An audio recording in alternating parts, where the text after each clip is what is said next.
Welcome to the Dr. Pepper Championship Drive Game of the Week. Last Saturday was an incredible day of upsets in college football. Michigan, one of several teams to fall from the ranks of the unbeaten, losing at Iowa on a last-second field goal, 14-13 the final score. Today, the Wolverines look to bounce back. Michigan very much alive for a Big Ten championship and a college football playoff spot as the Wolverines welcome Indiana to the Big House. If Michigan wins today and beats Ohio State in Columbus, Michigan is in the Big Ten title game. The Buckeyes surviving a scare earlier today in East Lansing. And hi, everybody. Alongside Greg McElroy, I'm Dave Pasch. Tom Luganbill will join us in a bit. Greg, we talked with several Michigan players and coaches this week, and it's as if last week didn't happen. They're very positive, very upbeat. You think because they stayed at number 3 in the college football playoff rankings, that's a big reason why. But it's unlikely they'll have their starting quarterback for this game. Wilton Speight is officially listed as questionable. Talking to everybody, they're taking it minute to minute, hour to hour. Last week in the game against Iowa, he took several hits, a few that looked a little bit awkward. He did participate in warm-ups a little earlier, but we're not really sure that he's going to be participating in this football game. However, good news for the Michigan fans. Their backup quarterback, John O'Korn, has started 16 games as a college football player. However, none here in the Big House and none wearing the maize and blue. He's a veteran player that had a great 2013, not so good 2014, ended up here in Ann Arbor. And Tom, he has to play well today to keep Michigan in the playoff race. Well, he certainly does, Greg, and he doesn't have to wear an S on his chest, but there are 3 things that I want John O'Korn to do today for Michigan to win. Number 1, don't force throws. Take what the defense gives you, play within the confines of the scheme, trust your teammates, trust the play call. Number 2, avoid negative plays. Those aren't just interceptions. Those are plays that result in negative yardage, maybe a mesh point where the ball goes on the ground, or you take a sack and now you get behind the chains. And number 3, value field position. This one's big because we've got sustained winds, gusts, and the snow is expected to kick up here pretty shortly. All right, Tom, Michigan has won 20 straight over Indiana. The last time the Hoosiers won at the Big House was 1967. Kickoff is next from Ann Arbor.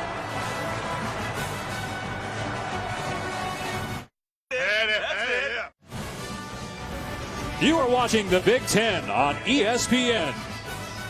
It's time now for Ready for Kickoff, brought to you by Cintas.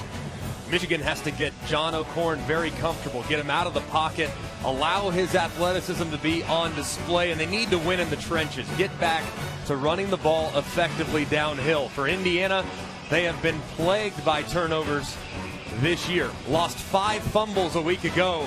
They have to keep a clean sheet against a very aggressive, skillful defense today. And there is Wilton Speight, as we expected. Not going today. John O'Korn likely to start. Although in talking for about a half an hour with Jim Harbaugh yesterday, we still know as much as you watching on television about the quarterback situation. He would not reveal anything other than to say he's now minute to minute.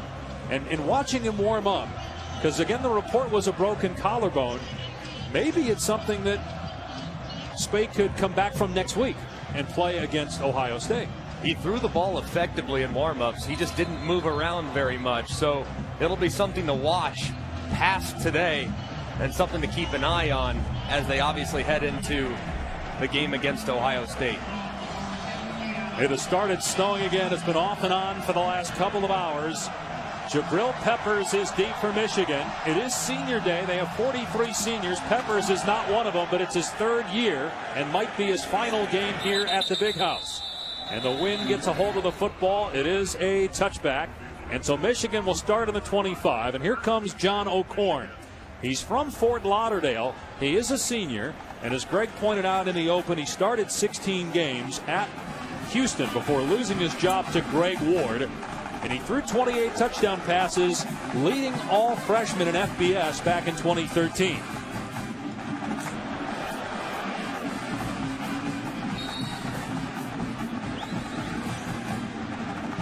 Davion Smith is the deep back on 1st down from the Michigan 25-yard line. And it'll be Smith with running room.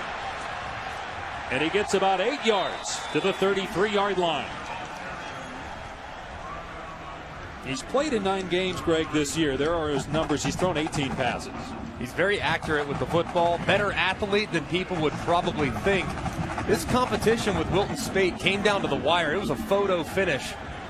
So there is not a big drop-off from the starter to the backup for Michigan. They'll run it again here on 2nd and 2. And Smith able to get the first down behind that veteran offensive line. They have 3 grad students up front, along with a true freshman at left guard in Ben Bredesen and a junior at center, Mason Cole, who's a first-year starter. Very physical up front. That's the identity of this football team. In the trenches, tough and physical. True freshman Chris Evans is in at running back. They'll rotate 4 or 5 guys at that tailback spot. From the 36-yard line, here's Evans. Past the 40, first down and more. Finally dropped after he got the first down at the 46. Let's take a look at our impact players, brought to you by Jared, the Galleria of Jewelry. Jabril Peppers needs no introduction. He plays it all. Jake Butt, outstanding tight end. On defense for Indiana, Marcelino. And that punt. So Indiana takes the field offensively, number 2 in the Big Ten in passing and number 3 in the conference in total offense. Their quarterback is Richard Lago, is a big dude, 6'6", 237, among the Big Ten leaders in passing. Last week he threw for almost 300 yards and 2 touchdowns in a game against Penn State where Indiana led in the 4th quarter before falling by a score of 45-31.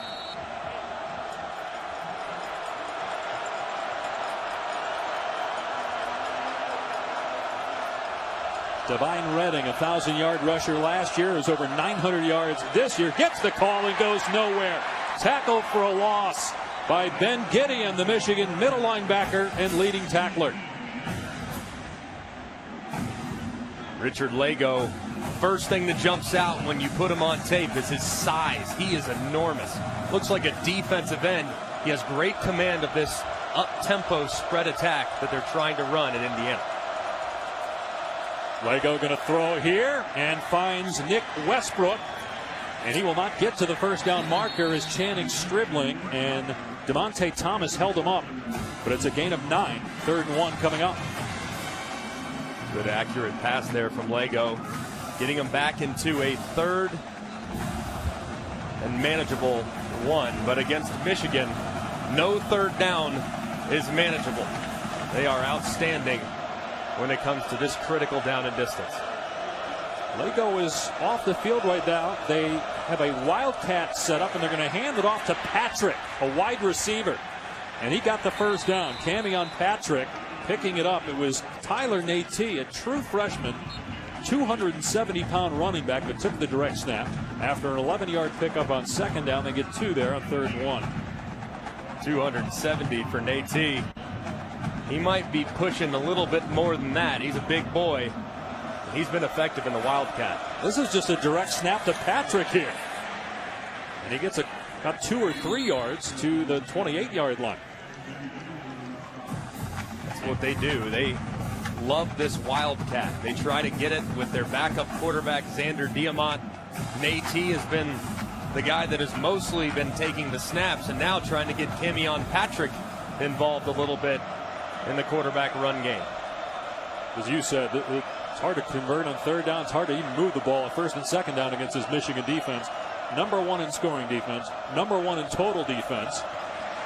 Lago in trouble, and the pass over the head of the intended receiver, Divine Redding. As Michigan got pressured, Taco Charlton was 5 sacks on the year, was in the backfield. 3rd and 7. Boy, Greg, that was a dangerous throw. I think if Jabril Peppers for Michigan there would have looked back, he would have picked that football off and been running into the end zone. Really dangerous throw in your own territory there for the Indiana quarterback. And Lago's got to understand, Michigan in this down and distance, they're going to bring the heat, try to make him uncomfortable. 13 interceptions for Lago this year. Lago stepping up and getting sacked. It was Chase Winovich who was there for the Wolverines to force a Hoosier punt.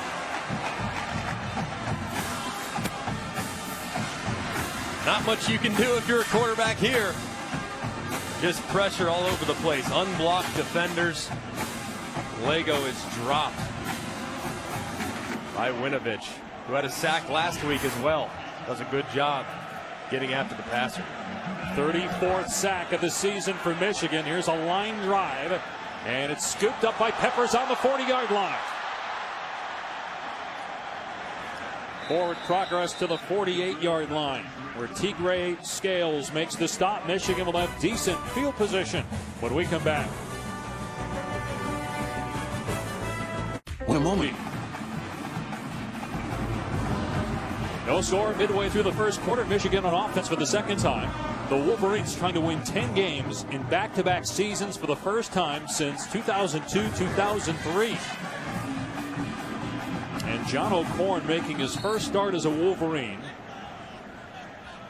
For a pass that was errant on third down. He's back out there now, and they run Chris Evans. And Evans close to a first down as we check in with Adnan Burke. Thank you very much, Dave Pash. It's a Taco Bell studio update. It's Texas taking on Kansas. Shane Buechele to Corey Warwick. Normally we see Buechele those great deep passes. This time Warwick does the work for him. 75 yards, 7-0 on ABC or ESPN2. Dave? All right, my friend, here no score. Michigan in Indiana territory for the second time. They continue to rotate backs as Karan Higdon is on the field on 1st and 10. O'Korn's pass batted back at him. Incomplete. Take a look at this week's college football top 6 rankings brought to you by Chick-fil-A. Obviously, Louisville lost. What do you think happens to Ohio State, Greg, on the road, granted, but against a team, Michigan State, has just one Big Ten win, a 1-point win for the Buckeyes? They'll likely stay there at the 2 spot, depending on what happens, of course, in this ball game. If Michigan comes out and plays extremely well, they might get some consideration for the 2 spot. O'Korn on a design quarterback run is dragged down in the backfield by Marcus Oliver. So a loss of a couple, 3rd and long. Tom, do you agree with what Mac just said there, that Ohio State should stay at number 2? Road win, bad weather, a game that's kind of become a rivalry type game for Ohio State. I think they stay right where they're at. Let's keep in mind that if you lose, you don't drop recently. Well, that's because everybody lost last week, though. Yeah, right? So, no, but I understand that. I really think that they'll value the road, the inclement weather. Ohio State will be just fine with these rankings this week. And then we'll see, as you referenced, Greg, what happens here with Michigan, and then certainly Clemson today with Wake. 3rd down and long for O'Korn. And that pass on target. It's caught, but close to a first down is Chess, and he didn't get it, though. It's going to bring up 4th down here, and it looks like Michigan is going to go for it here on 4th and about 2. Michigan decided to punt last time, opting for some field position. This time a little bit closer. Looks as though they are going to keep their offense on the field. Well, it's very windy. You'd be kicking into the wind. It would be a 51-yard try for Kenny Allen, who made a 51-yarder at Iowa last week to give Michigan the lead in the 4th quarter. They're going to go for it here, and they got Khalid Hill, a 270-pound fullback in the game. Here's Davion Smith, and he's able to get the first down. Forward progress to the 30-yard line.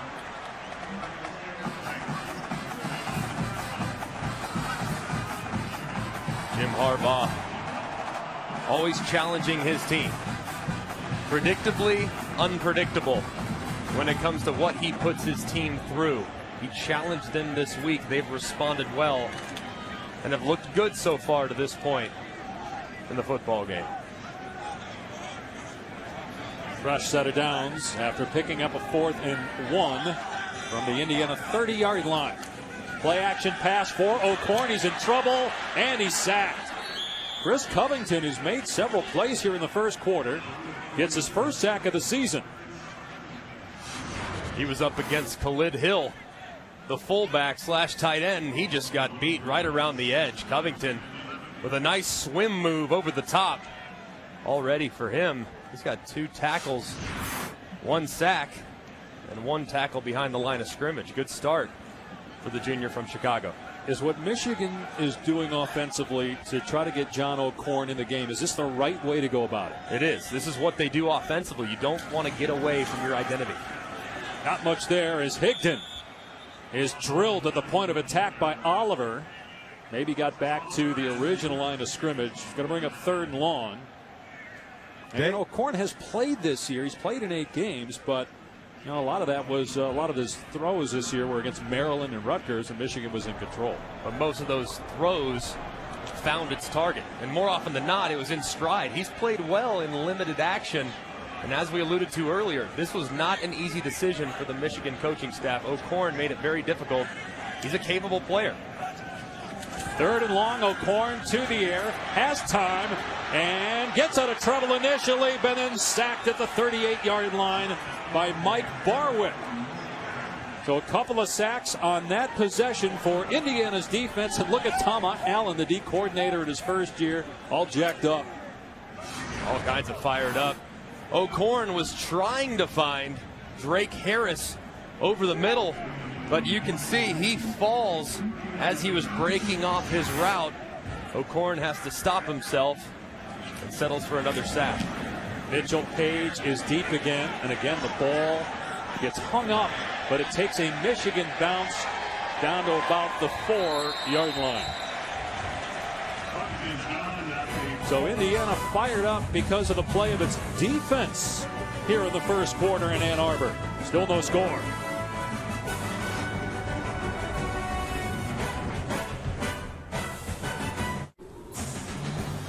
Senior day here at Michigan Stadium. Is interesting how Jim Harbaugh does it. The players stay in the locker room while the parents are being recognized on the field. I appreciate him doing that. As a player, you get ready for games for several years, 4 years, 5 years. You have a routine. I don't want to say players are superstitious, but we are in fact stitious.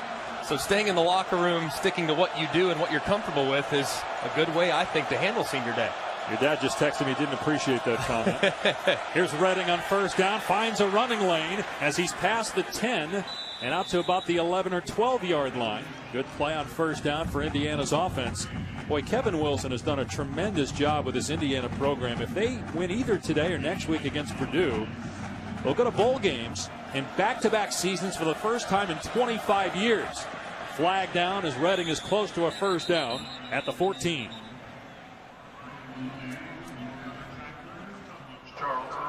Offside. Defense. Number 26. 5-yard penalty will result in a 1st down. It's year 6 for Kevin Wilson. They went to the Pinstripe Bowl last year. First bowl appearance since 2007. He is high energy, man. Talking to him, you want to run through a brick wall when you hang up the phone. He's done a great job with this program. So 1st down at the 17. And Lego's pass is pulled in at the 22 by Ricky Jones. It's a gain of 6 on the play. Indiana hung with Ohio State. As we mentioned, had Penn State in the 4th quarter, had the lead in that game. Look at all the school records. They can just be as good on defense as they are on offense. And they're getting there.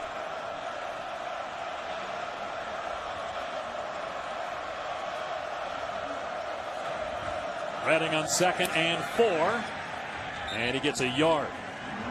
It's a very confident group in the offensive line. Kevin Wilson really likes this team. They've got some upperclassmen, and you can tell on the early downs, they're not backing away from Michigan. Michigan's front is good as you're going to find.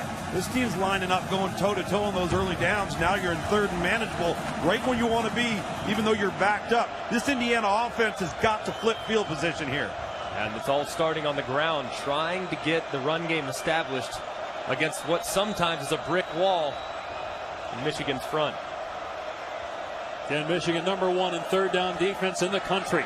Lego jumps it off, but an incredible hit as somehow Page hung onto the ball but got lit up by DeMonte Thomas short of the line to gain to force a kick.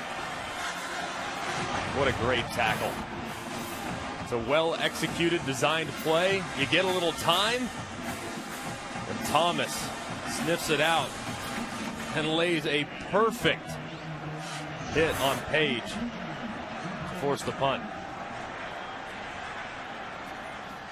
Fair catch made by Peppers around the 37-yard line. Only a 37-yard punt. Michigan's offense on the field for the third time. When we come back, we are scoreless late in the first quarter here in Ann Arbor.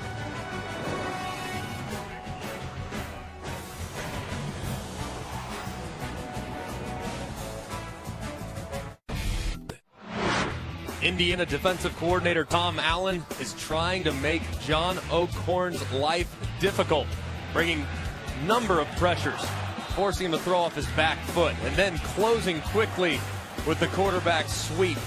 Done a great job early on identifying what Michigan's trying to do offensively. Big reason why Michigan, traditionally a team that starts fast, has been held scoreless to this point. Indiana's already got 3 tackles for a loss. They've averaged 11 tackles for a loss per game over the last 4. Davion Smith straight ahead on 1st and 10 to the 41-yard line, picking up 4. Patrick Doherty on the stop. Tom Allen has made a huge difference in his last 2 stops. South Florida last year, and then Indiana this year, the most improved defense statistically in college football. And Kevin Wilson called him. They said, we didn't even talk about X's and O's, no scheme conversation. But what Tom Allen said to Kevin Wilson, he says, look, I coach from the heart to the heart, and this Indiana defense has played inspired football this year as a result. Michigan going to keep it on the ground here. Smith tackled short of the line to gain. Again, it's Doherty on the stop. Bring up 3rd down. Watching this Indiana defense last year. Watched this game, actually. A game that went down to the wire against the Michigan Wolverines. Double overtime. 48-41.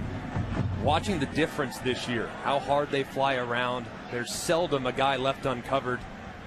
Done a really nice job in the front. And adjusting the scheme to best fit their personnel. Michigan will hold off on running a 3rd down play till the 2nd quarter. Last week's game against Iowa was a low-scoring affair. Are we headed for another one today between Michigan and Indiana? No score after 1 at the Big House.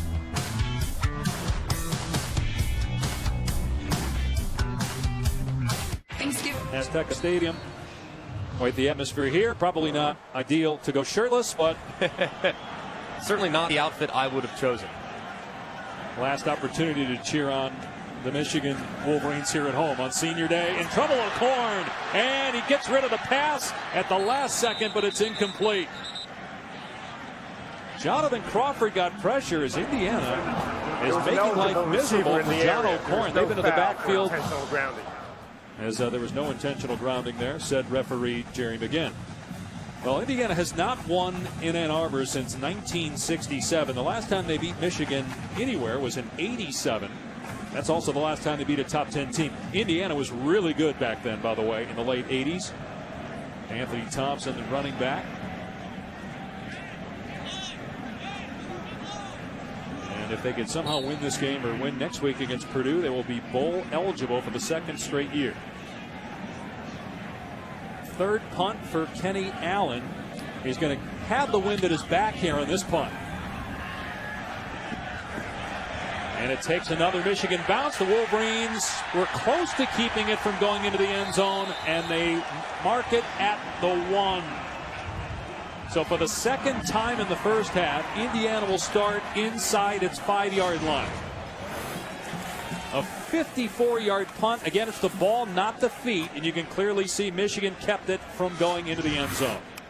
And when we come back, we'll be joined by Les Miles here in the booth. He's back in Ann Arbor. No score, early 2nd quarter. 7-all, but now also LSU just lost. Hey, pass back to you as we see. I guess there. What if you? Yeah, let's talk about a segue. LSU lost, and you're here. First, we'll get to LSU in a second. Did they lose? They did lose. They lost 16-10. Evan just told us. I can't hear you at all. You know that. You can't hear me? I can't hear you. Read my lips. Thank you. When's the last time you were at Michigan? Last time I was in Michigan, I was with a crowd of people that were part of Bo's funeral, and it was 10 years ago. And yeah, it was. That was the last time. I saw a lot of great friends. Here's Lego to throw from his own end zone. He's got a man wide open to the 23-yard line. It's Nick Westbrook for a first down. Coach, obviously, you've had a couple months now to look at what you did and what you've changed. What have you learned in the last couple months? Well, obviously, you can see that there's a variety of offenses and a variety of defenses that are being employed in college football and having success. And, you know, what you do is you take the talent that you have and you fit it to that system that makes it most productive. Right. And I think you're seeing young quarterbacks being played right here today. I think if you have a veteran quarterback, a guy with real athleticism, I think gun run and spread and throw the ball is just what you do. If you watch the Houston Louisville game, sure, what a different makeup that was in terms of explosive plays. Run there for Redding of about 8 yards, going to bring up third down and short. What has this been like for you, Les, watching LSU week in, week out with their up and down season so far? Well, I hired every one of those guys in that building. I recruited those players, the 100,000 that come in that stadium. I am loyal to. It's hard for me to see them not have success, but I think that they've done a really pretty good job. I think that you can look forward to them playing better as the season unfolds. Fourth down here, incomplete pass. As you look back, do you wish that LSU would have made the decision at the end of last year so that you would have had an off season to then try to get right back into head coaching? Should the timing have been better by LSU and how they handled everything, Coach? You know what? I'm not going to argue about the timing. You know, I had a great run there. I enjoyed the people that I coach, and LSU's been wonderful to me. Now there's a big play for a Michigan team. Yep, get a block punt there. They deflected it. They'll take over inside the Indiana 45-yard line. There's a penalty flag down, though, thrown back at the 11. There's no foul on the play for running into the kicker. The ball was tipped. 1st and 10, Michigan. Great play here. Needing a spark. And Michigan's special teams. Jordan Glasgow got a piece of the ball there. Did. Appears as though that could be the spark they needed to get things going offensively. That's a 40-yard change in possession. I mean, that ball could be down on the 20-yard line, you know, with a long drive. Now they get the short field. The short field's fun for a quarterback. Yeah, you better believe it. Coach, what's next for you?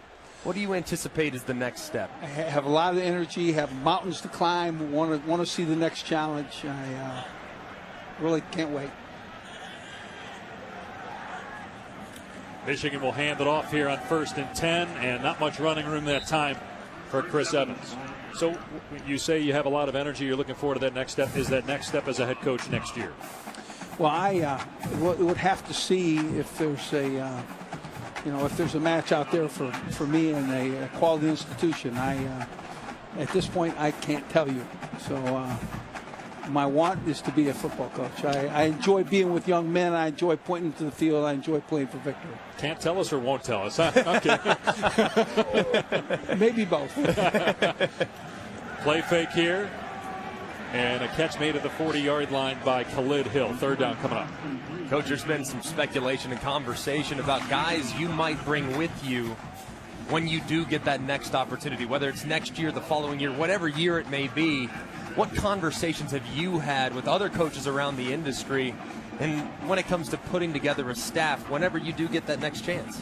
Yeah, I've had good fortune to visit with a number of guys that are coordinators in major college football and would like to entertain a great opportunity. So I've enjoyed those guys. On 3rd down and 6, the pass is caught, but they're going to be short of the first down. It's going to be 4th down.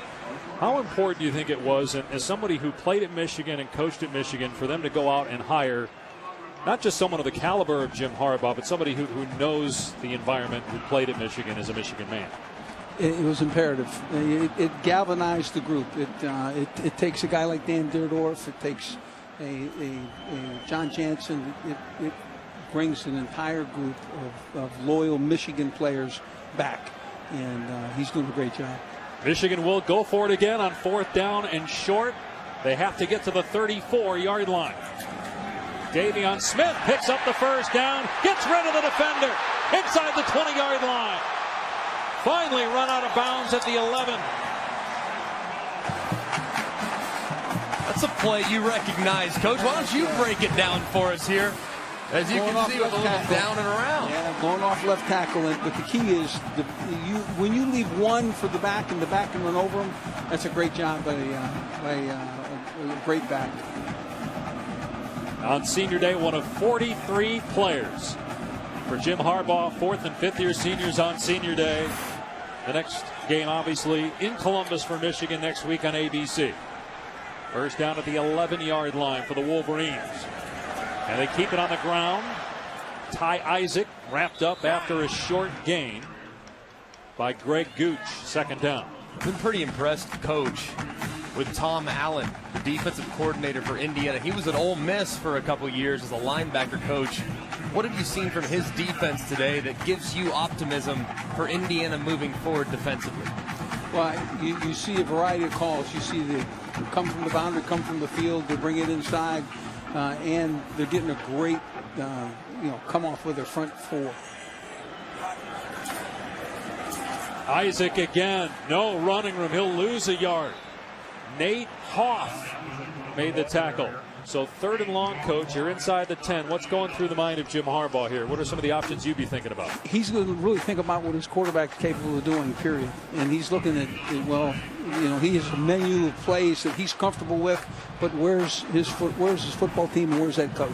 Where's that quarterback? So at that point, that's where the decision is, and that's what this call will be. What is the capability of our offense in this spot? They're going to call timeout here again. John O'Korn making his first start as a Wolverine here today. Les, we really appreciate the time. Dave, best of luck to you, Coach. My pleasure, guys. I'll say this, Coach. Loved playing against you, man. Yeah. Teams are one of my favorites. What we had is a great rivalry. Yes, sir. Nice to see you, Greg.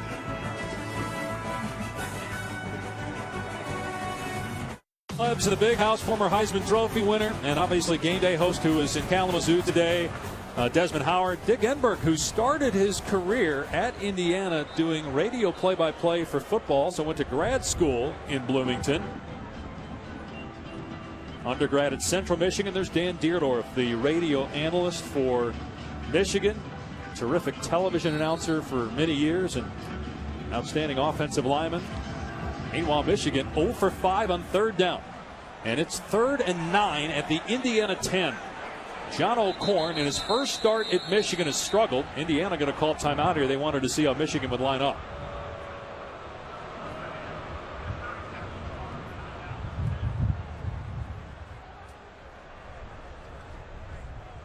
You have to think, Greg, because it's a low-scoring game and may end up that way, you got to treasure each possession. So Indiana said, we're going to call a timeout here after we see how Michigan lines up. Yeah, right? You actually call that take a picture. You allow the offense to break the huddle, run up to the line of scrimmage. You see what their personnel grouping is. You see what they were thinking because they're trying to dial up their favorite play in this circumstance. So you take a picture of what they might do. Now you go to the sideline, make an adjustment, maybe dial up a blitz that would best attack what you just saw from the Michigan offense. All right, Tom, let's bring you in from the field. Your thoughts here.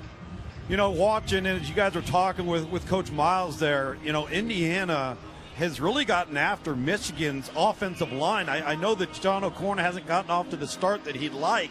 Well, a lot of that's been as a result of this stout defensive front. And this is a Tom Allen coach defense that likes to dial it up and come after you on 3rd down. The wind is at the back of Michigan's offense, so they got to be thinking at least field goal here. Be careful. And they got Jabril Peppers in the game at running back here, and they're going to pitch it to Peppers, who's looking to throw it, and he's pushed out of bounds. Indiana was not fooled. Now, we've seen Peppers in just about every position and do just about everything this year but throw the football. He was going to pass it that time. Instead, it's 4th down, and here comes the field goal team.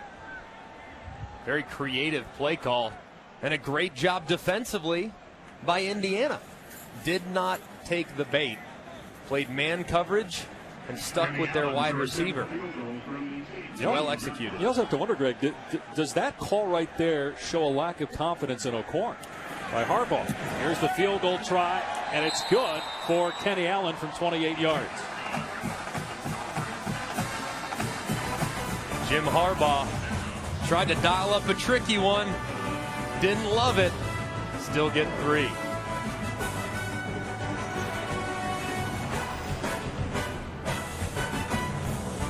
No.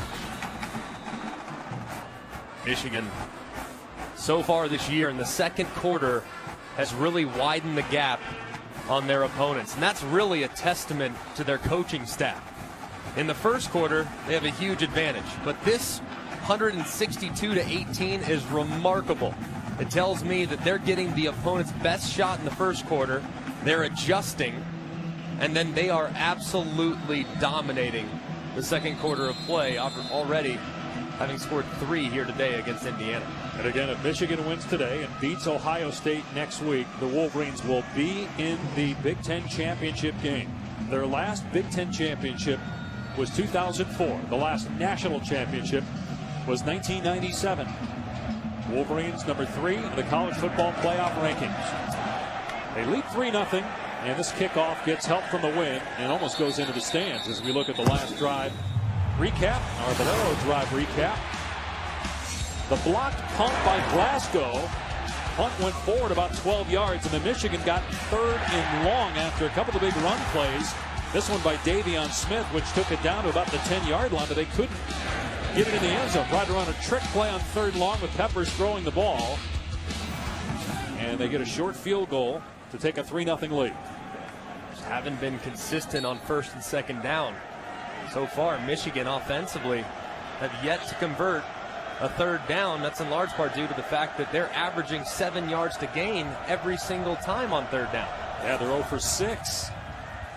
Lego's pass knocked down, incomplete by Thomas. Guys, they've got to start making some of those throws and getting some big chunks of yardage. The biggest opponent for Indiana so far today has been field position. They've had so much real estate in front of them that Michigan has been comfortable with whatever they call. They don't feel like they're a disadvantage, and they're pinning their ears back and coming after this Indiana group. They have got to flip field position to have a chance in this game. Average starting field position, their 11-yard line. Lego to throw again, and underneath to Westbrook to about the 33-yard line for an 8-yard pickup. 3rd and short for the junior quarterback, Richard Lego. Longest pass attempt has only been 6 or 7 yards by either team. Nobody really attempting to stretch the field. Tom, in large part due to the wind and the way it keeps changing directions. Yeah, and right now that wind is going directly into the face of this Indiana offense, which helped obviously that field goal unit for Michigan. So very difficult. Now you're going to see Diamond come in the Wildcat. Yeah, Xander Diamont is the backup quarterback. We've seen them run Wildcat with a couple of other guys. Now it's Diamant's turn, and he will keep it and has running room. 1st down and more. Knocked down at the 42. Let's go to Adnan. All right. Meanwhile, 3-0 midway through the second quarter here at the Big House. Indiana gets a 1st down. And now it's Nate getting the direct snap, and at 270 pounds, he stretches forward for about a yard. Grabbed at the ankles by Mike McCray, who had a big penalty last week. Called for a face mask on the punt by Michigan that gave Iowa good starting field position. Hawkeyes eventually kicked 31-yard field goal to win the game. Dead ball foul here, false start on Indiana. False start. Offense, number 6. 5-yard penalty, 2nd down. Cammy on Patrick committed penalty there. Just can't happen. Going against a defense that's this stout. Getting behind the sticks. Negative plays, penalties. It's so difficult to get those yards back with how aggressive this Wolverines defense is. Michigan allows 11 points per game this season. Score a touchdown, keep the football. They are the real deal on that side. Think about it. They've given up 3 rushing touchdowns all season. Kevin Wilson has to call another timeout. They almost had to delay a game after a false start. So he's had to take 2 timeouts already. 1 remaining. 3-0 Michigan leads.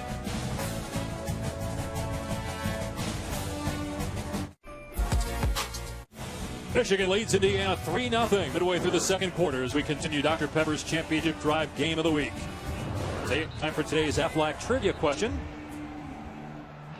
Last time Indiana won here was 1967. Aflac. Who was the Michigan head coach that season? You guys, I got a couple Aflac trivia questions correct in a row, and now you're going 21 years before my birthday. That's a tough one for me to be able to get. I thought it was 31 years before your birthday. Here's Divine Redding off the right edge on 2nd and 14, able to move the pile close to the first down marker. See where they spot the ball here. It's going to be a first down. And Indiana's in Michigan territory for the first time today. They've had good running backs here. Jordan Howard last year, Tevin Coleman 2 years ago. Redding rushed for over 1,000 yards last year. Close to 1,000 this year. Lego looking deep here. Defender falls down, and Luke Timian is wide open inside the 20-yard line. Tempo, tempo, tempo. Gets you completely out of sorts defensively. The defender clearly, Hill falling down, leaving Timian wide open. The easiest deep completion Lego will have all day. 32-yard pass play. Back to the ground in Redding. To the 15-yard line. Matthew Godin on the stop. A pickup of 2 yards for Redding. This is where Indiana has struggled this year. Their offense puts up so many yards. Great production. But when they get in the red zone, they've been remarkably inconsistent. And they're going up against the best red zone defense in college football. On 2nd and 8, Redding trying the left side. And he gets maybe a half yard pounded into the dirt that time by Gideon and Godin. They got the best red zone defense against the worst red zone offense, but I think Indiana would be okay with 3 points. See that number for Indiana. Only touchdowns on 47%. Michigan, of course, like I said earlier, you score against the Wolverines in the red zone, keep the football. It doesn't happen very often. 9th play of the drive for the Hoosiers on 3rd and 7 from the 15-yard line. Lego to the air, zips that one in there, complete for a first down to Ricky Jones. The ball comes out, but they ruled Jones dead. Thomas took it away. They ruled all that forward progress was stopped. That looked like a good call at the 6-yard line. It'll be 1st and goal for Indiana. Stopped. They're confirming that forward progress was stopped. I think that's a good call. I know the fans here in the big house are booing, but clearly he had been stopped for long enough to blow it dead. They're going to put Diamont in the game here and run the Wildcat with him. Nate is back there also with Patrick.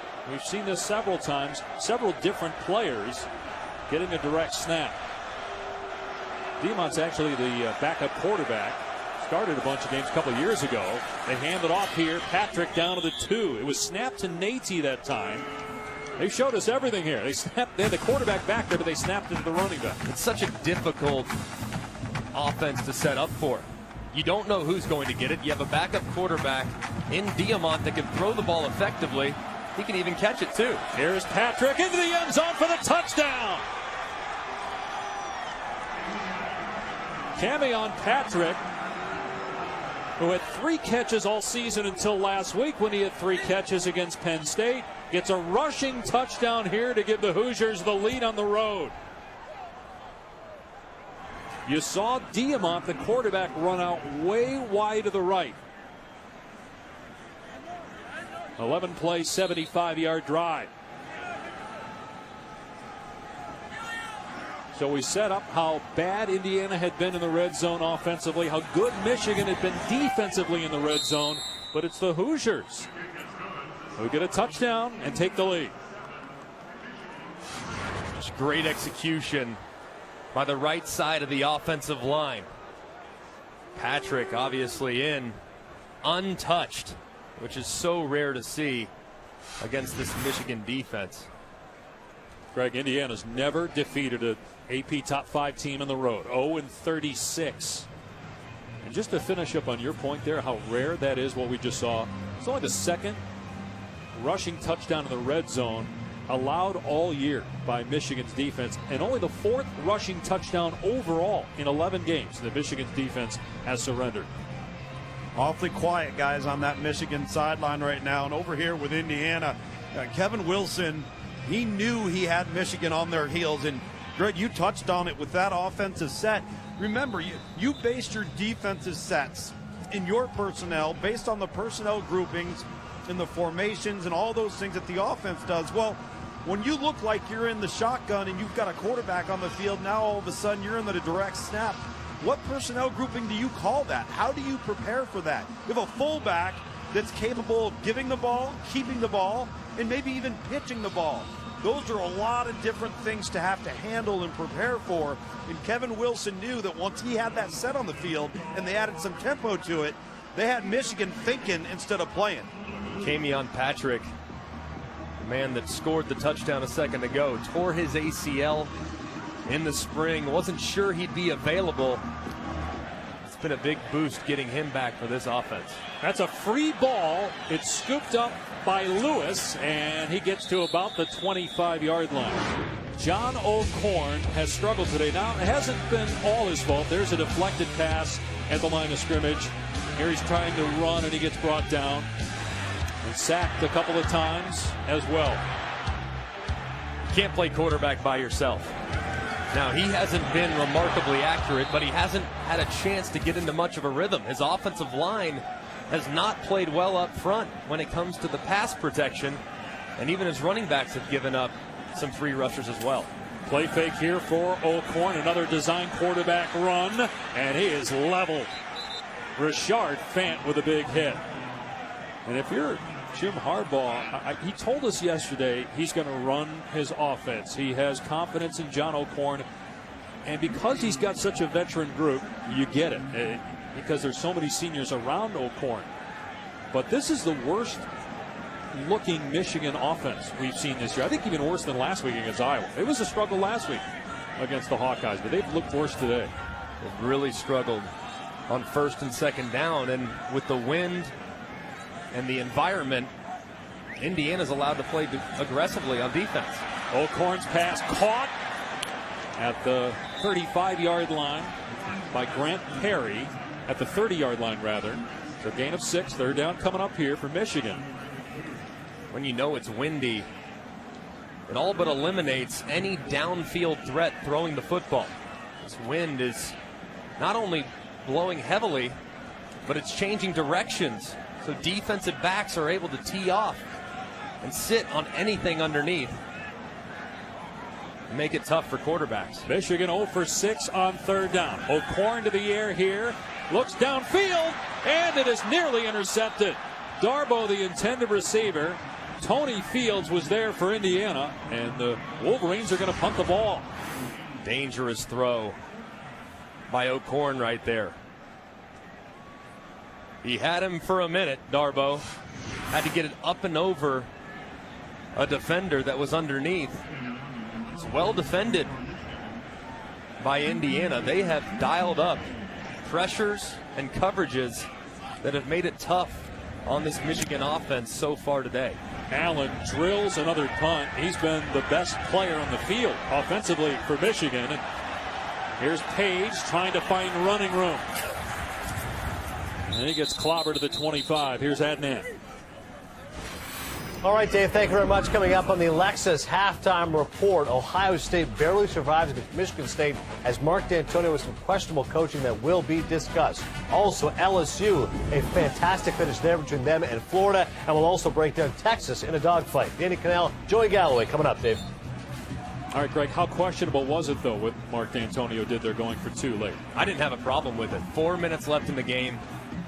You're 3-7. Obviously not playing for the postseason.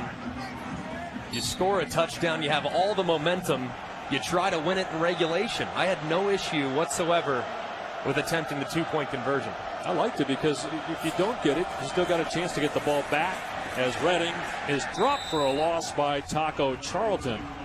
2-yard loss on the play. Michigan State will be in State College next week.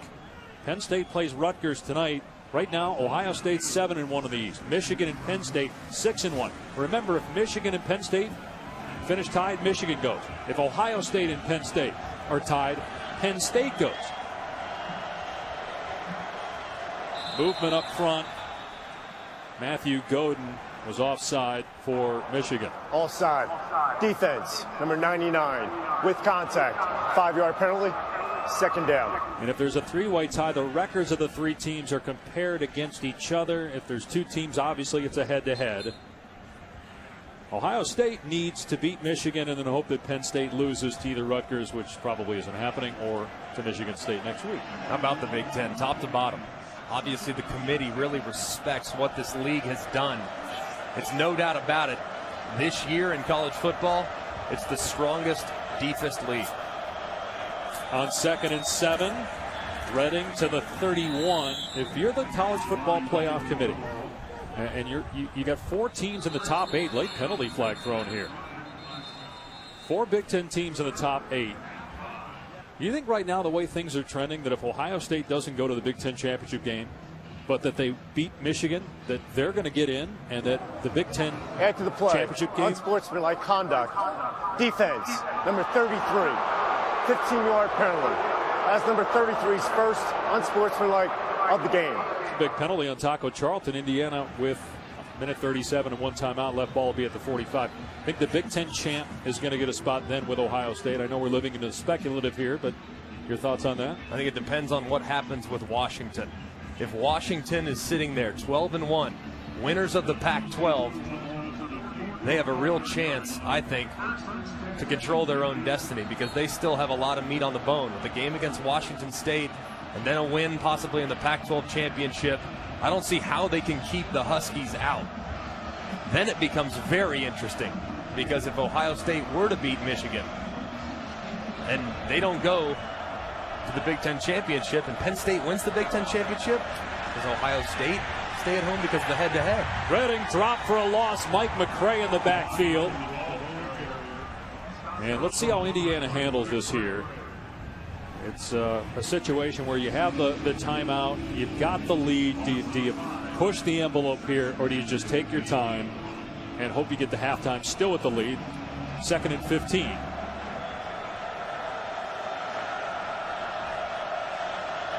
Yeah, they're going to take time down on the play clock here before snapping. I think this is the right move. Do you agree? Absolutely. Yeah, don't take any chances. It's an aggressive defense that forces so many negative plays and turnovers. Be smart with the lead. Reading again tackled behind the line of scrimmage. Taco Charlton, senior from Ohio, makes the tackle there. Michigan going to call a timeout here. That'll leave the Wolverines with 1 timeout, hoping to get the ball back with time on the clock. It's 3rd and 17 for the Hoosiers. Let's not forget that Michigan already blocked a punt. They might come after it if they stop Indiana on 4th down. All right, let's go ahead and answer the Aflac trivia question. The Michigan head coach, the last time Indiana won here in 1967, got a guess? It's not Bo Schembechler. I have no idea. Not Bo. Absolutely no idea. Again, this is 35 years before you were born. It's Bump Elliott. Bump Elliott. Come on, McElroy. I'm sorry. Gosh, My dang. parents were only like 8 at that point. Think Desmond would have known? I bet he would. Yes, he would have known. He would have definitely known. It's good to see him on the sideline back in Ann Arbor. A proud Wolverine. And I know these fans are sure proud of what he's doing now with us at ESPN and obviously what he did over the course of his career. And what a great scene it was today at Western Michigan for game day. Man. Michigan hasn't trailed at the half this season. They're down 7-3. Indiana faced with a 3rd and 17.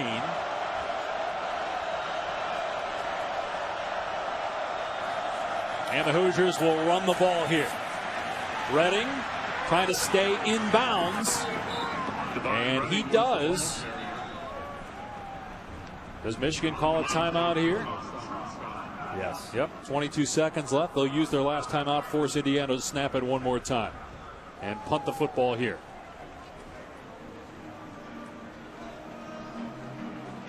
so much at stake for Michigan, but also for Indiana, trying to get bowl eligible.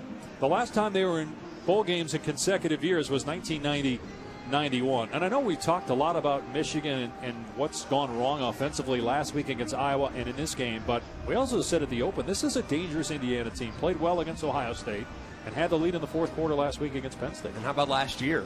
They played and went toe-to-toe against this Michigan team, had them on the ropes, and Jake Rudock maybe had his best game of his career. He had 6 touchdown passes and 400-plus yards in that game. So they know that they can play with Michigan. It's just about executing when the game's on the line, and this is a good example of that.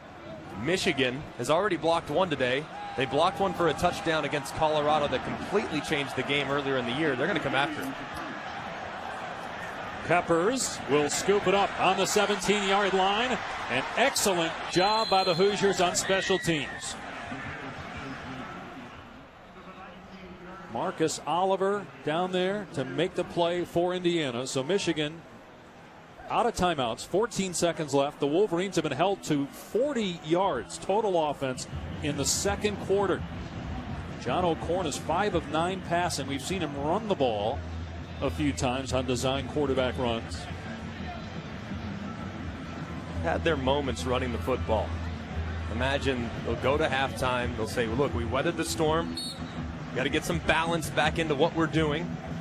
But it all starts with the run game. I would imagine those offensive linemen will be getting a little bit of an earful from the coaching staff at half. And Wilton Spade hurt the non-throwing shoulder against Iowa. O'Korn back to throw. Gonna air it out. Got single coverage. It's underthrown and nearly intercepted. Chesson, the intended receiver. Ashawn Riggins, a true freshman, in coverage that time. 8 seconds remaining in the half. A lot of contact. Well, I think it's a good no call by the officials. They're definitely pushing both guys, trying to fight for the football. At this point, 8 seconds left in the half. Don't give any free yards away. Yeah, they took the one shot, and then they'll just take a knee here. Little extracurricular activity after the snap, but the officials step in there. And Michigan trails at half for the first time this season, coming off a loss to Iowa, trailing 7-3. And Indiana will get the ball to start the second half. Stay tuned for an interview with Tom Luginbill and Indiana head coach Kevin Wilson. The Hoosiers lead Michigan at the half, 7-3. Now back to the studio in Adnan.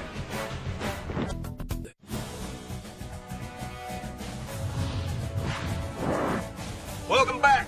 Dr. Pepper Championship Drive Game of the Week.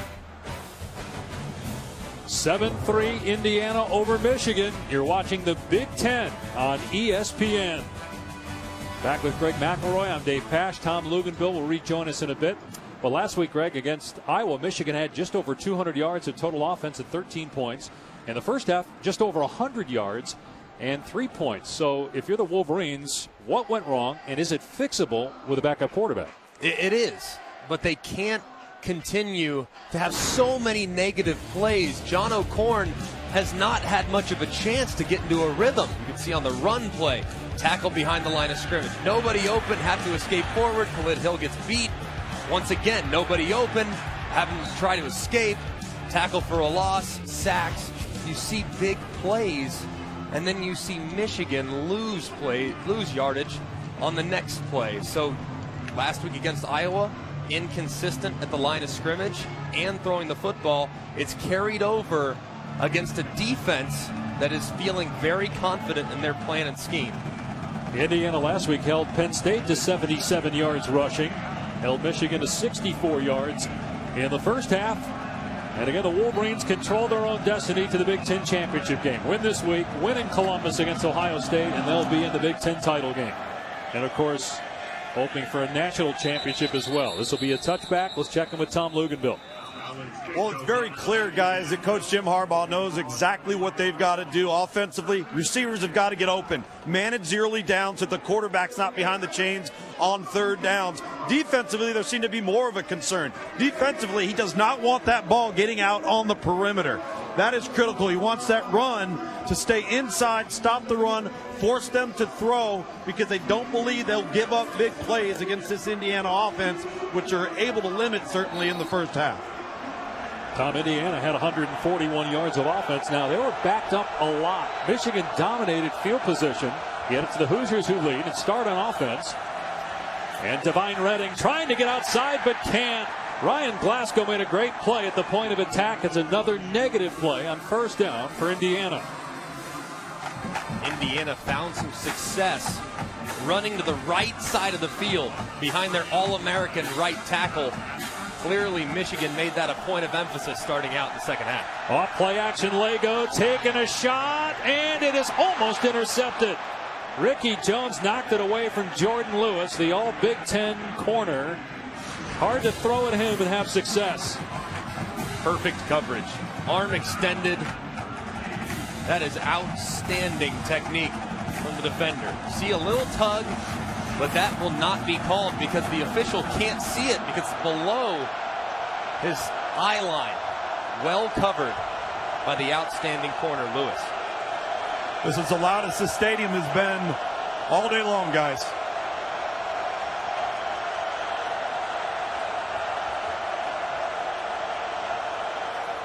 Indiana plays it safe. Redding trying to get outside. And he keeps going and has the first down. Wow. There is a penalty flag down, though, at the 35-yard line. He got the first down, but what's the flag for?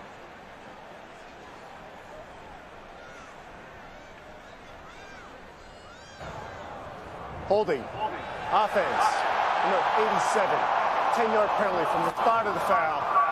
Third down. And the spot of the foul was at the first down marker. Mitchell Page, a wide receiver, committed the holding violation downfield. Right here, you can see that left arm. Great job by the officials recognizing that. Mitchell Page had a handful of jersey. You don't often see that downfield. Good job by the officiating crew. So it wipes out a first down. They still gain 3 yards because it was a spot foul. It's 3rd and 10.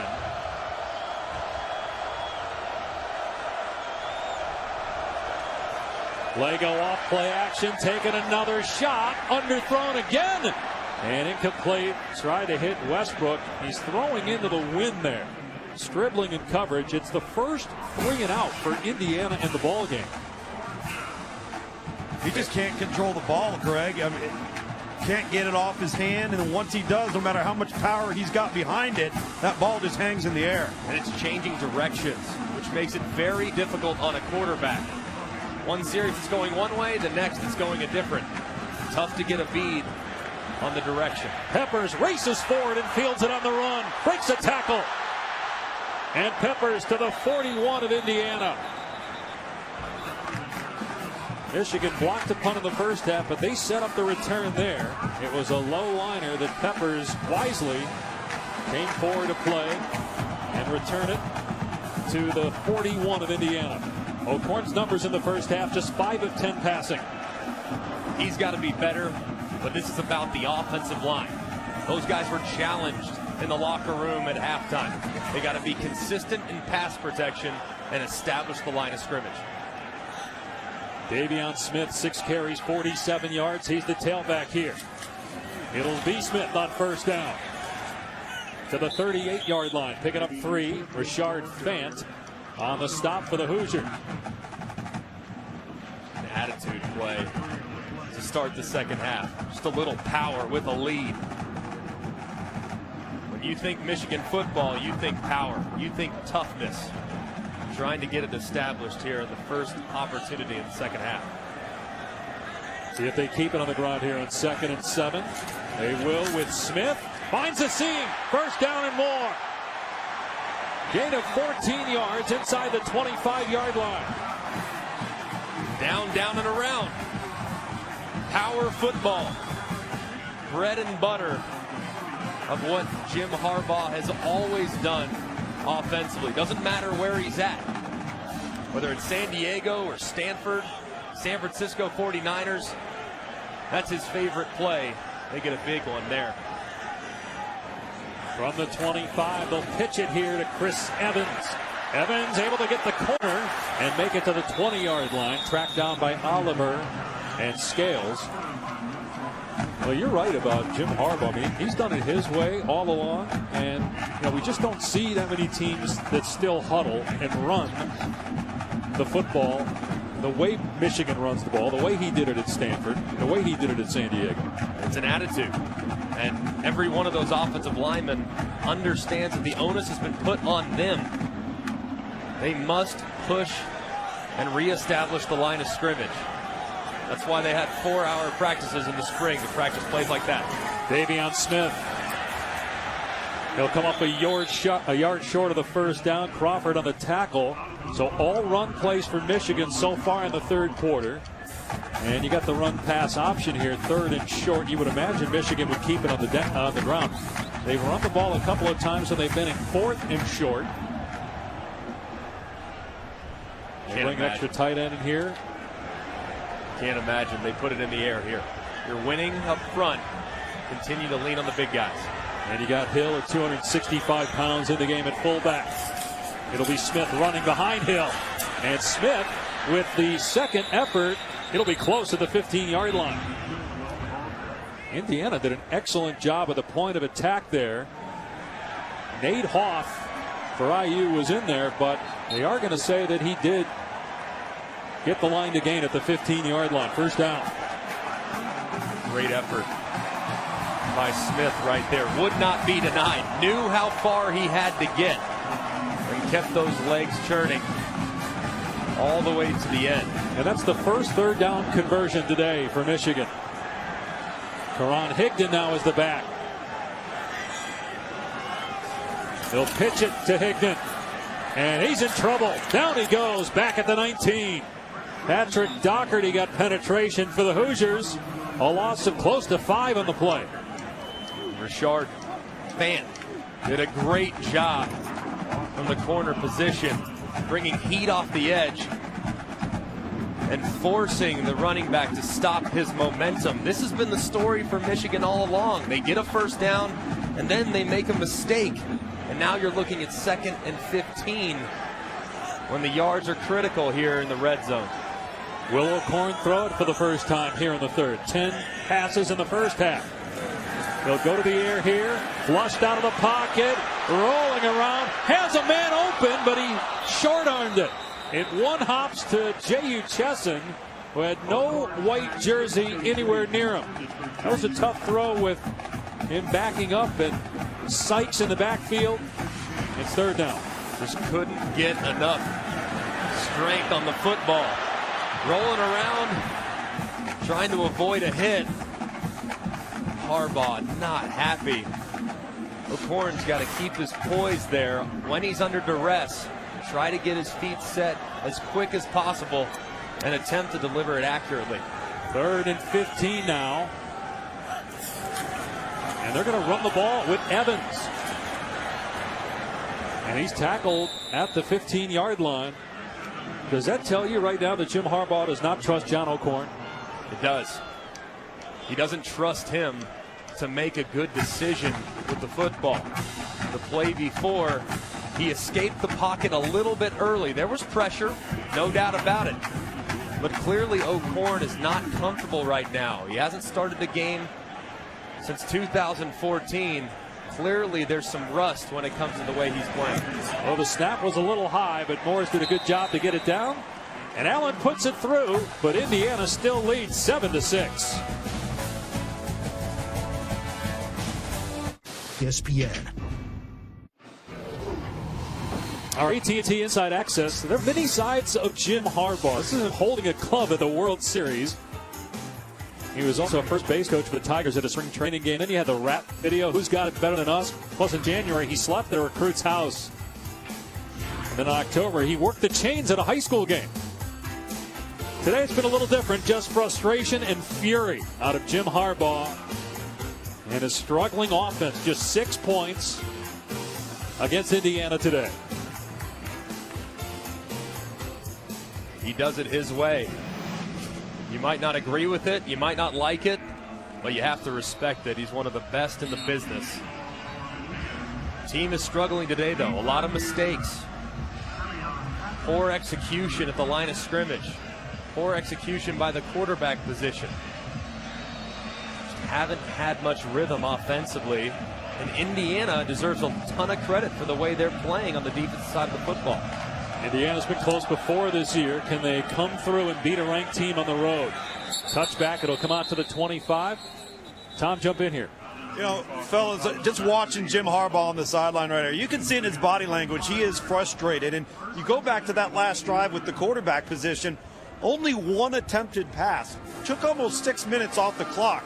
And the quarterback made a bad play almost worse. And I think that's worrying Jim Harbaugh to death right now because it puts him on conservative mode. Where is Jabril Peppers and the Wildcat stuff? We're not seeing the shifts and the tackle overs and the motions. They have become very vanilla and almost conservative. Now let's see how the defense for Michigan responds. They did get 3 points out of that last drive. Here's Redding trying to cut it back. Doesn't get much, maybe 2. Ryan Glasgow tripping up Divine Redding. It'll be 2nd and 8. This defense has done their part. With the exception of one drive, they've played stout. They've tackled well. They've made it tough on Indiana's offense.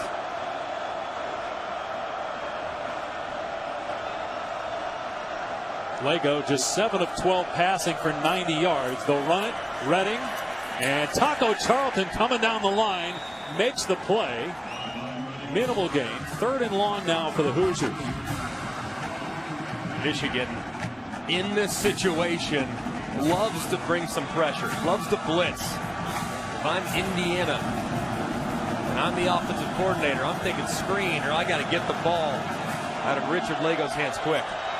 Lego dropping back, gonna air it out, going to Westbrook. He caught it in Michigan territory. Now they're saying, yeah, he did catch it at the 35-yard line with Stribling draped all over Westbrook. 37 yards. What a grab. What a great effort. Oh, at the end. Yeah, did it come out? The nose of the football might have hit the ground. Indiana should snap it quickly. They're trying. They got to get the ball first. They're going to take a look at it. Previous plays under further review. The ruling on the field was a reception. I definitely hesitated after he caught it because when he spun around, the ball came out. You got to control it all the way to the ground. And does he have control there? And then when he turns around, did he already have possession and control? And was he down before the ball came out? Or do you think he never had possession because he didn't control it when he hit the ground? This angle, it looks like that ball is controlled against his stomach as he's going to the ground. This angle, can you see the football? Secure there, clearly down. Yeah, I think it's a catch. And then gets ripped out at the end. I'd be surprised if they were to overturn this call. Obviously, it has to be indisputable video evidence to overturn. It looks to me like he has possession, is down, then gets the ball ripped out at the end of the play.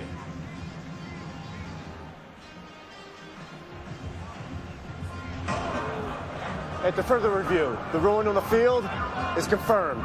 First down.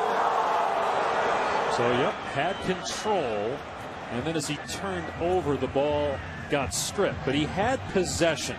Jim Harbaugh is saying, nope, the ground, he didn't possess it to the ground, but as we saw from the replay there, the officials on the field got it correct. I think that was the correct call.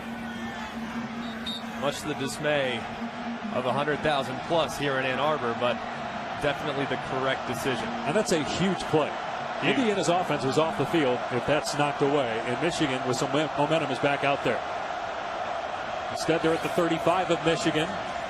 Redding, nothing. That's Chris Wormley, captain for this Michigan team, playing his last game at the Big House, one of 43 seniors on this Michigan roster. He just destroyed the offensive line. What a play. Lego gonna throw it to the sideline. The pass on target. Is the receiver inbounds? Yes! Mitchell Page makes the catch at the 22 with Delano Hill defending. 13-yard pickup. Right on the boundary. Foot is in bounds. It appears as though he controls the ball all the way through. Good catch by Page. Michigan trying to go up tempo here. Or Indiana rather, trying to go up tempo at the Michigan 22. Yeah, that Kevin Wilson on the field that time. He wanted to check out of it. He was almost where the official was. Let's get them lined up.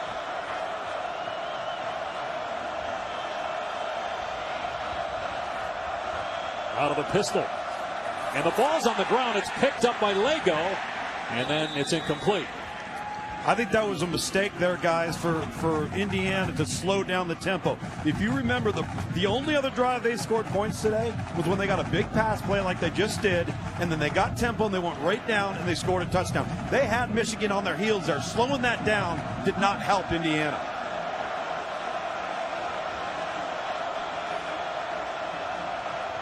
Lego on 2nd and 10 on play action, a pump fake, throwing downfield, and making the play is Mitchell Page adjusting in the air.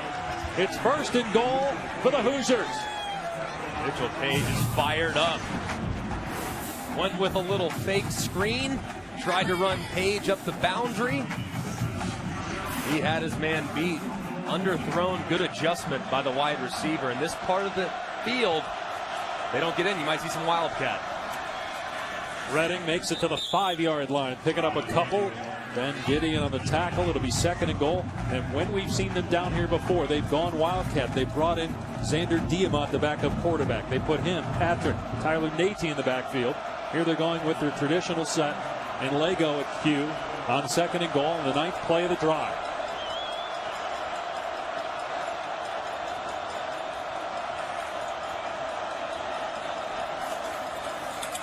And it's Lego keeping it, and Michigan not fooled as Peppers picks up the quarterback. The ball's fumbled. It's still loose, and they're going to rule that Lego is down back at the 11-yard line. Excuse me, at the 6-yard line, rather. Forward progress back to the 6-yard line before he's picked up by Peppers, and they blew it dead.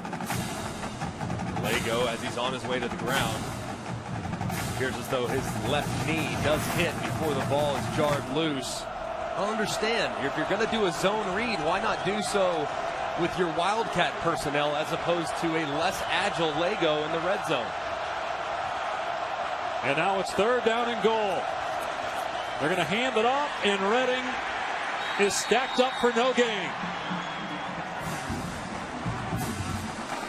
Boy, as creative as they were when they scored their touchdown in the first half, that was a 180 right there. I don't understand it. They run their offense. They did zone reads and all the things that they do with their Wildcat personnel, but they did so with Richard Lego, who's a good athlete, but nowhere near the athlete of Natey, who's a running back, Patrick, who's a wide receiver / running back, and Xander Diamont, who's a dual threat Wildcat quarterback. And it has not been an easy year for Griffin Oaks. He puts that one through, though. He's now 13 of 22 on the season. Indiana extends its lead to 4.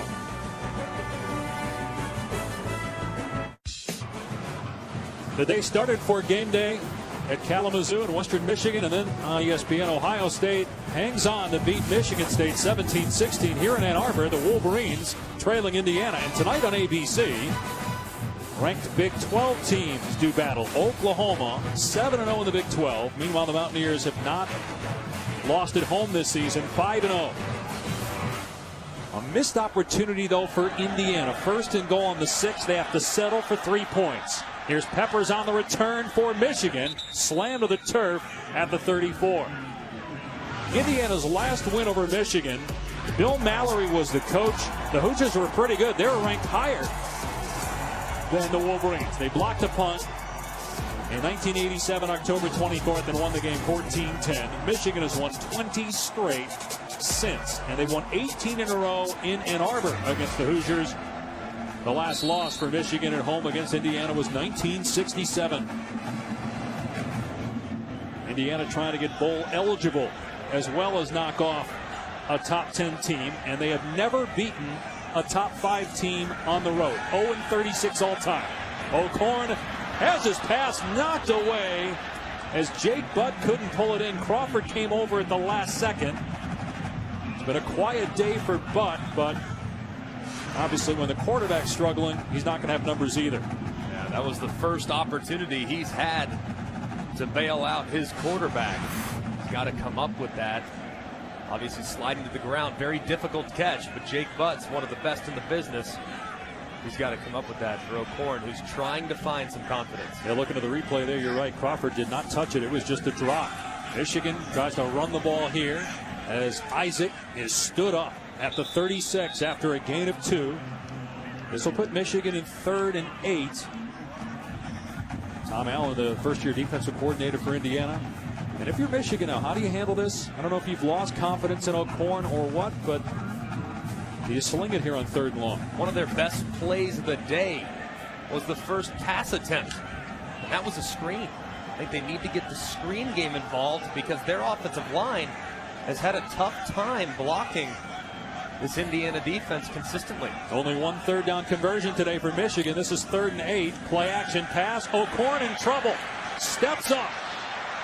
Gonna tuck it. Get the first down and more. O'Korn inside the 40. All the way to the 34 and is fired up.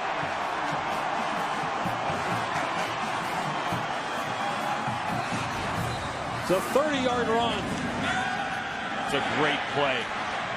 2 unblocked defenders coming at him. He threads the needle by stepping up and makes a play with his legs. Now his arm has been inconsistent today. Been a little bit all over the map, out of rhythm. Fortunately for him, he's a great athlete. Meanwhile, Indiana's best corner, Richard Fant, is shaken up.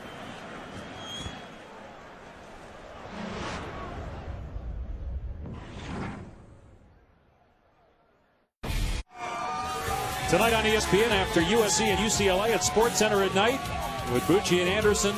All the highlights from college football today, NBA, college hoops, NFL news and more.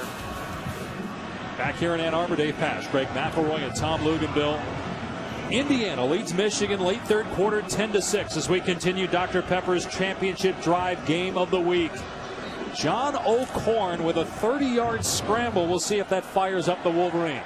It's a great play by him. Plays like that can completely change the way you feel confidence-wise going into a game. Davion Smith breaking tackles inside the 10-yard line.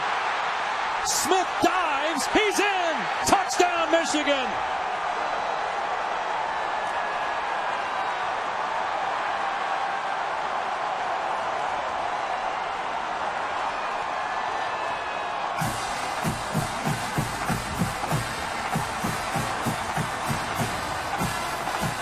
Checking to make sure that Smith did in fact cross the plane. Very clear that he is in the end zone. From the pylon cam, camera's about to go down.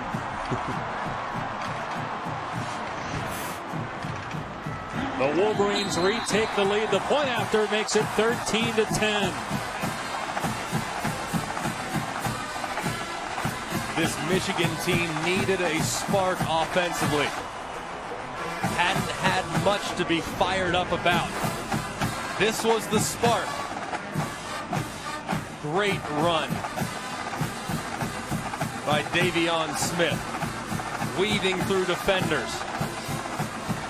Great cut to get to the edge. And then obviously incredible effort as he neared the goal line, extending for a much-needed touchdown. And guys, you think about Indiana missing an opportunity. 1st and goal, having to settle for a field goal. Then Michigan gets in 3rd down. O'Korn breaks a tackle, runs 30 yards. They score on the next play. They have momentum. The crowd's into it now. Smith is over 100 yards. He gets his 9th touchdown of the season. One guy took his shirt off, said, you know what, it's pretty darn cold, I'm going to start putting it back on. The other guy still has it off. He's had it off since kickoff. And Michigan kicking with a wind. It'll be a touchback. Let's bring Tom in from down near the Michigan sideline. Yeah, things have just gone back and forth in a hurry here in Indiana. Even though they settled for the field goals you referenced, they felt good that they got out of a hole. And if they would have stopped them on that third down right there, they finally would have won the field position battle for the first time in this game. That big play not only ignited this stadium, that sideline, but most importantly, it got John O'Korn thinking he can do this now. He hasn't had a lot of plays to feel good about. Let's see if he carries that momentum here with the offense the rest of the way. Quarterback's such a mental position. Confidence is the most important attribute. That play should provide some for John O'Korn. Ricky Brookins on first down. Drives through the defender, Ben Gideon, out to the 32-yard line, picking up 7 yards on 1st and 10 for Indiana. See how the Hoosiers now respond. They led 7-3 at the half, extended it to 10-6 with a field goal in their last possession. Michigan now leads late third quarter. Again, the Wolverines control their own destiny to the Big Ten championship game. Taco Charlton there defensively, along with Wormley spinning down Brookins for no gain. And a huge third down here for Indiana to try to get some momentum back. Great play by Wormley. This defense gave up a couple deep shots on the last drive. Indiana might be thinking about taking another chance down the field here against tight coverage. 3rd and 3 for Indiana. Lego throws. Dropped at the 40-yard line. Donovan Hale couldn't hang on. It would have been a first down. Instead, Indiana's punting. Preparing for this game. This is the best secondary play I've seen from a team this year. Every throw is contested. You have to be so deadly accurate with the football. If it's just a little off target, these outstanding defensive backs are going to knock it down.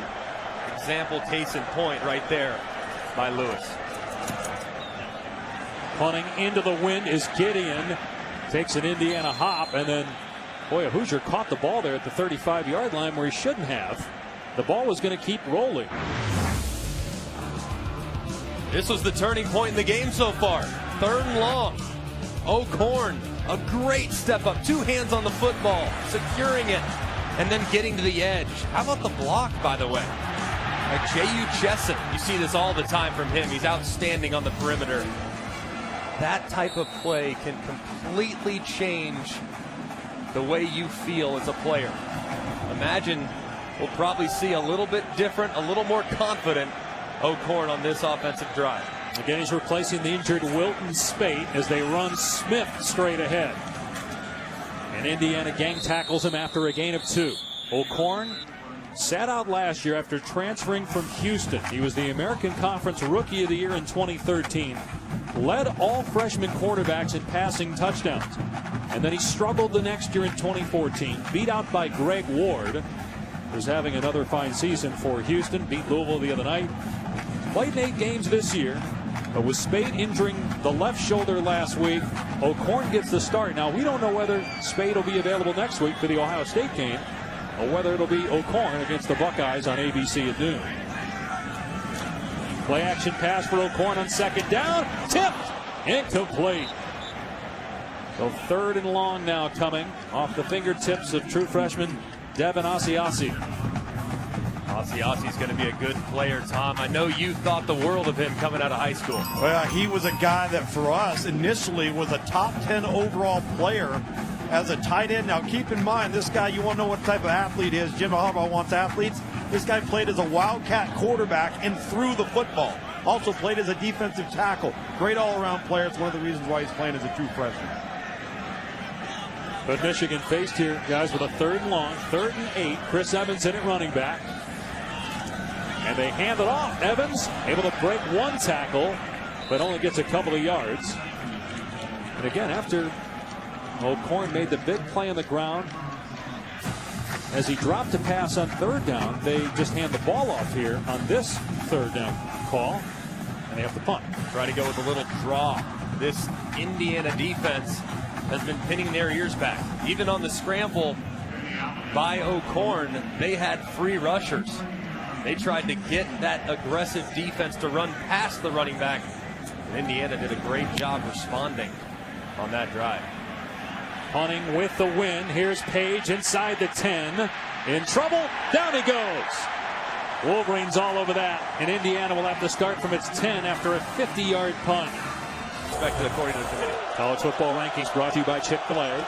First and 10 for Indiana on his 10-yard line. Lego's going to throw it here, and he had a receiver, but he overthrew Timian. Second down. You know, Greg, it's tough sometimes with these receivers with Mitchell and Timian. There's not a lot of height on this receiving core for Indiana. So you've got a big player in Lego, but you've got small targets, make very small windows for him to have to fit the ball into. And he's not overwhelmingly accurate. He needs to improve that aspect of his game. He's big and strong, very physical, but not pinpoint accurate when it comes to throwing. No running room for Redding. He'll lose a couple on the play. Taco Charlton, Maurice Hurst, both in the backfield for Michigan. And so it's third down and long. Indiana has been behind the sticks for a good part of the day, yet only down 3. We'll see how Kevin Wilson handles this situation. Gonna let Lego throw it. In the traffic, incomplete. Wow, Mike McCray had a beat on that football. It was just over his head. It's incomplete, fourth down, and the Hoosiers will punt. Lego trying to get a quick snap. Eyes straight to his right. Take McCray straight to the football. Had he thrown a more accurate pass, that one's going back to the house in the hands of Mike McCray. Gideon to punt. Keep in mind Michigan's already blocked a punt, and Jabril Peppers is the deep man. This is a liner. Peppers muffs the punt, but it goes out of bounds at the 39-yard line. Michigan will start in Indiana territory, though. 43 seconds remaining in the third. Ohio State surviving today in East Lansing. So the Buckeyes go to 7-1. They host Michigan next week. Penn State has Rutgers, and then home against Michigan State next week. If Michigan and Penn State are tied, then it'll be Michigan in the Big Ten championship game. If Ohio State and Penn State are tied at the end of the regular season, it'll be Penn State because the Nittany Lions beat the Buckeyes. It'll be fun to watch next week, and obviously still got a great one here today. Play fake for O'Korn, setting up, throwing it deep, going for Darbo, incomplete.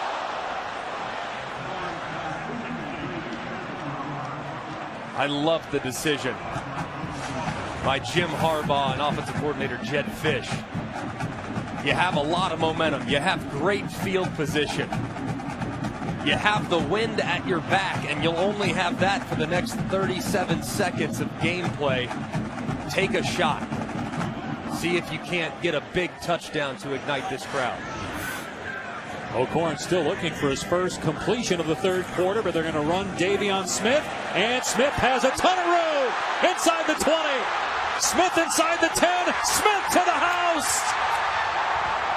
Touchdown, Michigan.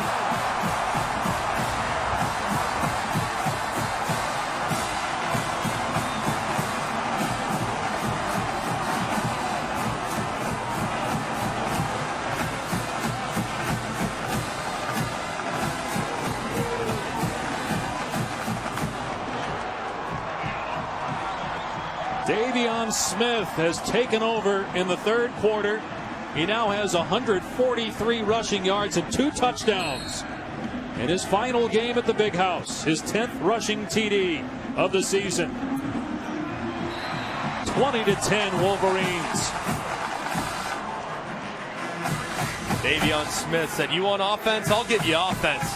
Went with a little counter play, a couple pullers around, and nothing but green grass out in front of Smith. And once again, breaking a tackle in the secondary, tiptoeing his way into the end zone.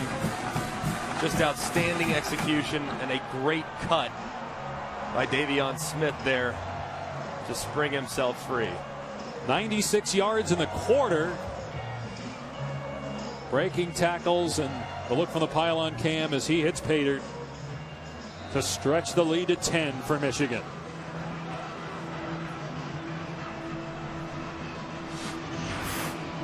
Michigan had 110 yards of offense in the first half. Davion Smith almost has that by himself in the second half.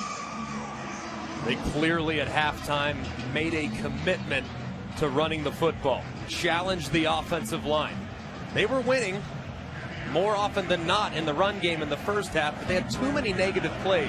Now they're putting great plays together consecutively, and it's resulted in a couple big touchdowns. Another touchback. Indiana will start at the 25. He's been outstanding, Davion Smith, even in the first half, trucking a defender on 4th and 2, and then once again getting into the second level. The offensive line's doing a great job, but you have to give a ton of credit to Davion Smith negotiating the defenders. It hasn't been easy for him, but he's made the most of every carry he's gotten, particularly here as we wind down the third quarter. And you look at the point total for Michigan, the most in over 100 seasons. Now Indiana has to come back from 10 down against one of the best defenses, if not the best defense in college football. Divine Redding picks up a couple. Indiana will have the wind at its back in the fourth quarter. But they got to score 10 points. And you go back to, again, their missed opportunity. 1st and goal from the 6-yard line, where they used their Wildcat package in the first half. They didn't and settled for a field goal here in the third quarter. And then back-to-back rushing touchdowns by Michigan's Davion Smith. John O'Korn providing a spark, though, with that long run setting up the Smith touchdown. Michigan by 10 as we go to the fourth at the Big House.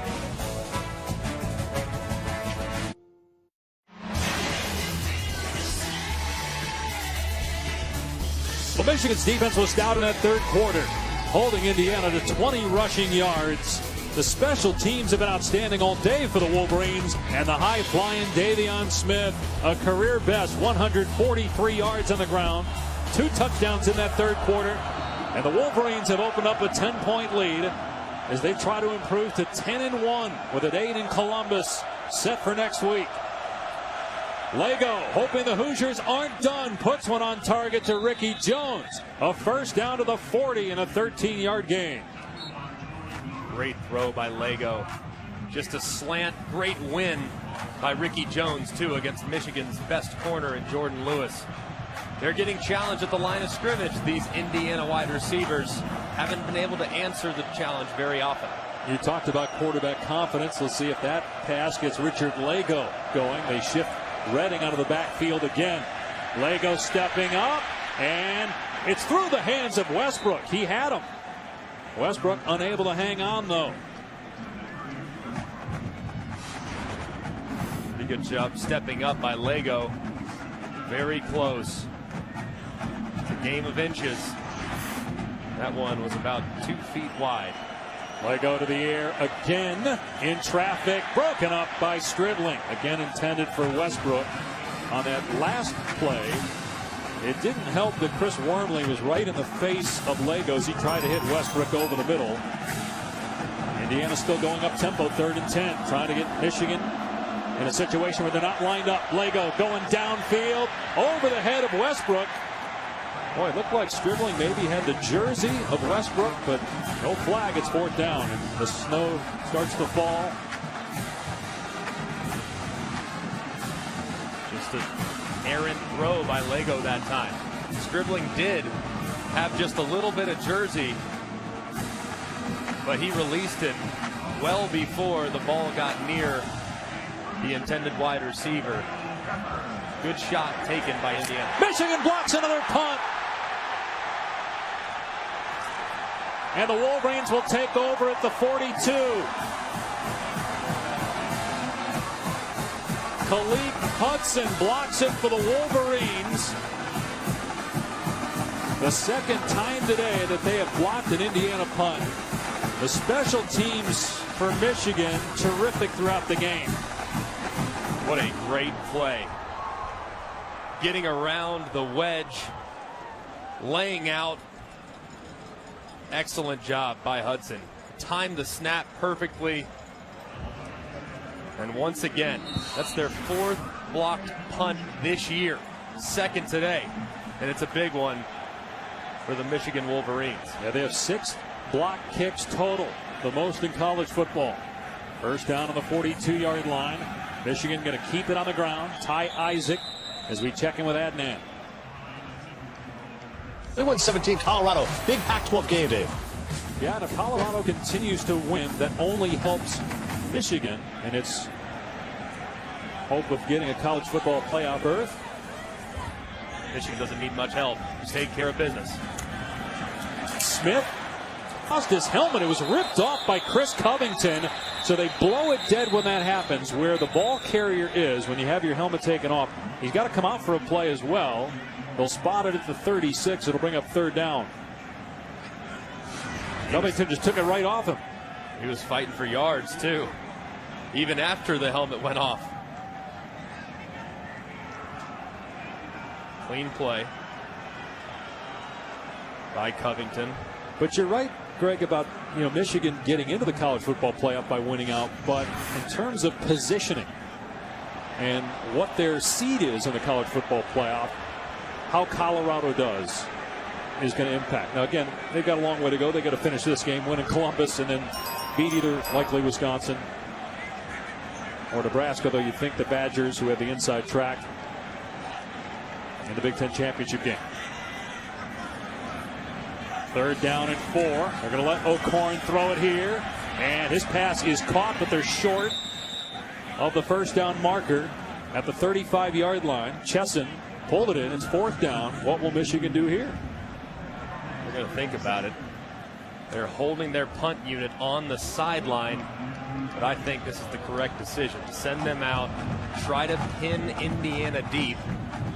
And allow your defense to continue to play at a high level like they've been doing for a majority of this game. Kenny Allen has been so good today, too, punting the football. You got to be careful for a fake, too, if you're Indiana.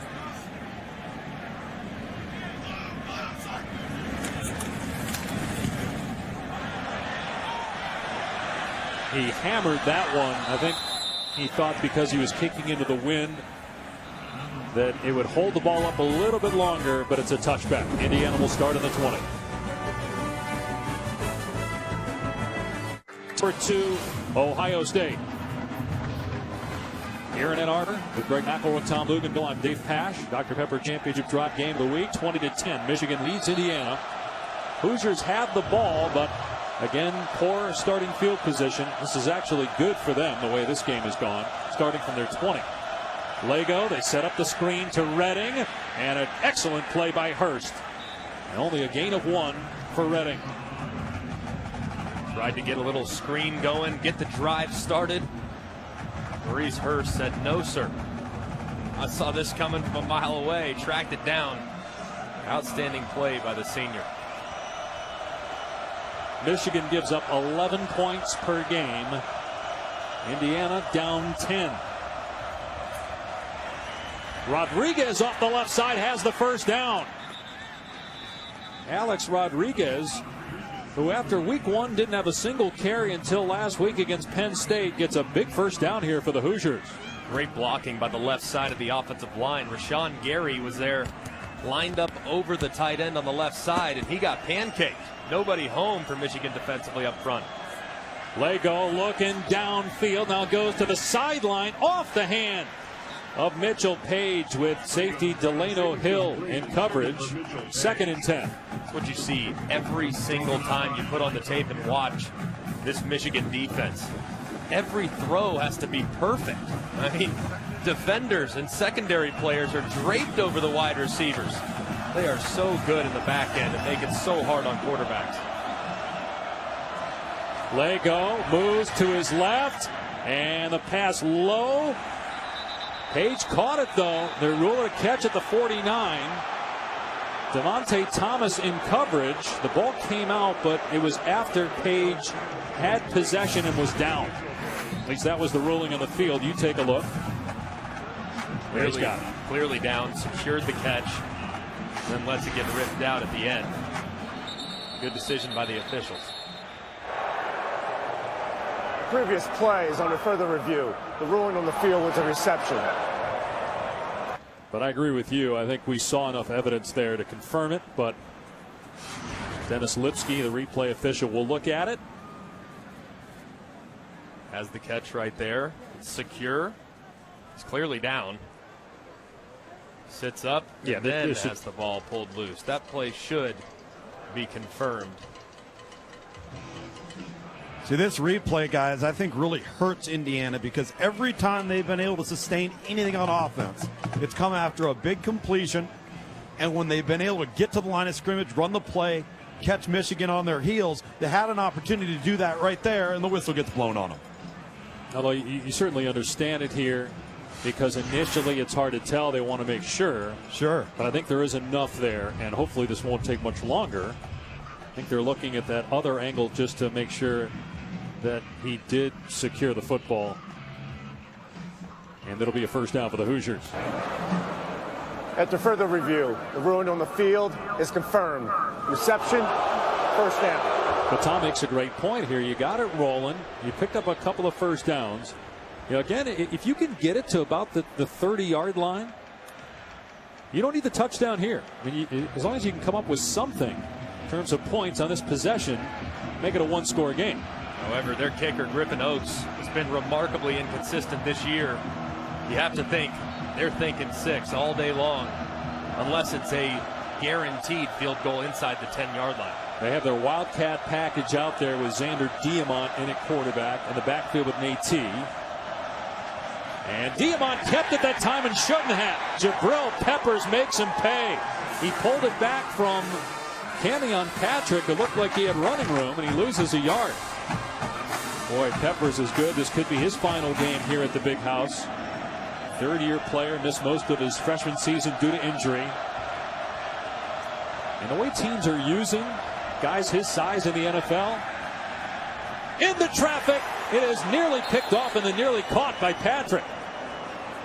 But just to finish up on Peppers, I mean, he's a linebacker at 200 pounds, but you look at guys like Deion Buchanan, Mark Barron, college safeties that are playing inside linebacker in the NFL at his size. Obviously, Mel Kiper likes him. He's got him in his top 3. The ability to cover as a linebacker or safety has never been more important. Think Tyrann Mathieu. Plays in the box, nickel, but an impact player, and that's exactly what Peppers is. Lego hammered in the backfield, and down he goes. Taco Charlton takes him down. There are a couple other Wolverines back there initially.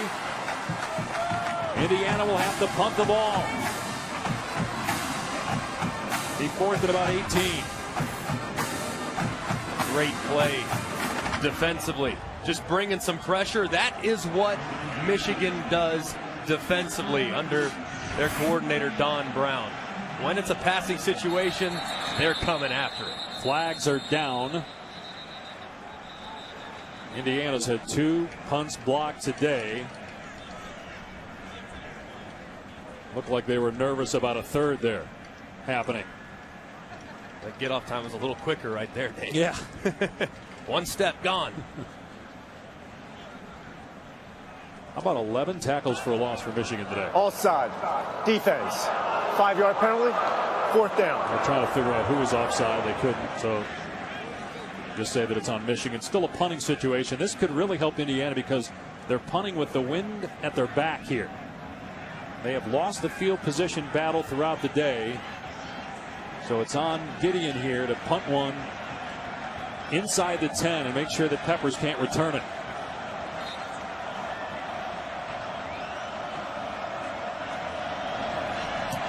Gideon gets it away as, again, there was a Michigan player back there. It works out well. It goes out of bounds inside the 10. You had McCray, who he was just trying to get back there, and the punter ran almost right into him. Michigan's defense tops statistically in the country, looking like a #1 defense again today.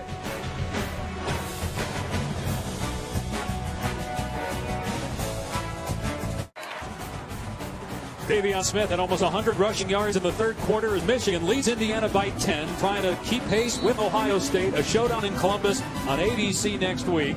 Penn State plays tonight against Rutgers, home next week to Michigan State. Wolverines control their own destiny. Win today, and next week they're in the Big Ten Championship game. Win that, they're in the college football playoff. Smith on first down gets a couple as we check in with Adnan Burke in the studio. 4. We are almost to 3. Colorado 10th, Adnan, in the latest college football playoff rankings. A lot of people looked at that game that Michigan played against Colorado in the third week of the season and said, what's wrong with Michigan? I think they beat a pretty good football team by 17 points, something to take into account. O'Korn rolling out here, looking to throw, and instead of throwing it away, he keeps it, but he gets drilled out of bounds. What are you thinking if you're Jonathan Crawford for Indiana? You had O'Korn out of bounds, and now you just give him a first down because of a late hit. Head to the play. Personal foul. Defense, number 9. Late hit. 15-yard penalty. Automatic. First down. That's so blatantly obvious. There's no room for that. That's 15 yards every single time. And a fresh set of downs for Michigan. Think about it, Greg. You had the clock stopped in 3rd and long. Now it's 1st and 10 with the ball at the 25. Inexcusable mistake by Jonathan Crawford. And the clock starts in the ready for play.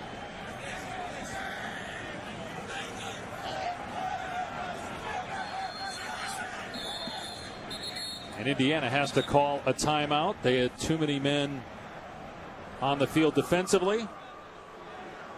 That could be costly down the stretch.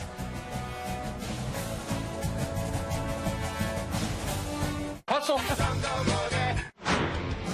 Back here in Ann Arbor, Indiana on Camion Patrick's touchdown went up 7-3 at halftime over Michigan. The first time the Wolverines trailed at the half this year, but they come back. Shades of Denard Robinson. Well, not really, but it was the longest scramble for a quarterback since Robinson in 2012. 30 yards for John O'Korn. And then Davion Smith, over 90 rushing yards in the third quarter. 2 touchdowns. And Michigan leads 20-10. And has possession midway through the fourth quarter. Trying to run out the clock here. Chris Evans gets maybe a yard on first down. Davion Smith, his third 100-yard game of the season, a $150 tonight on Senior Day. Big plays by him, but a lot of credit is deserved for the right side of his offensive line. Mason Cole, the center. Kalis, right guard. Magnuson, Big Magnuson, the right tackle.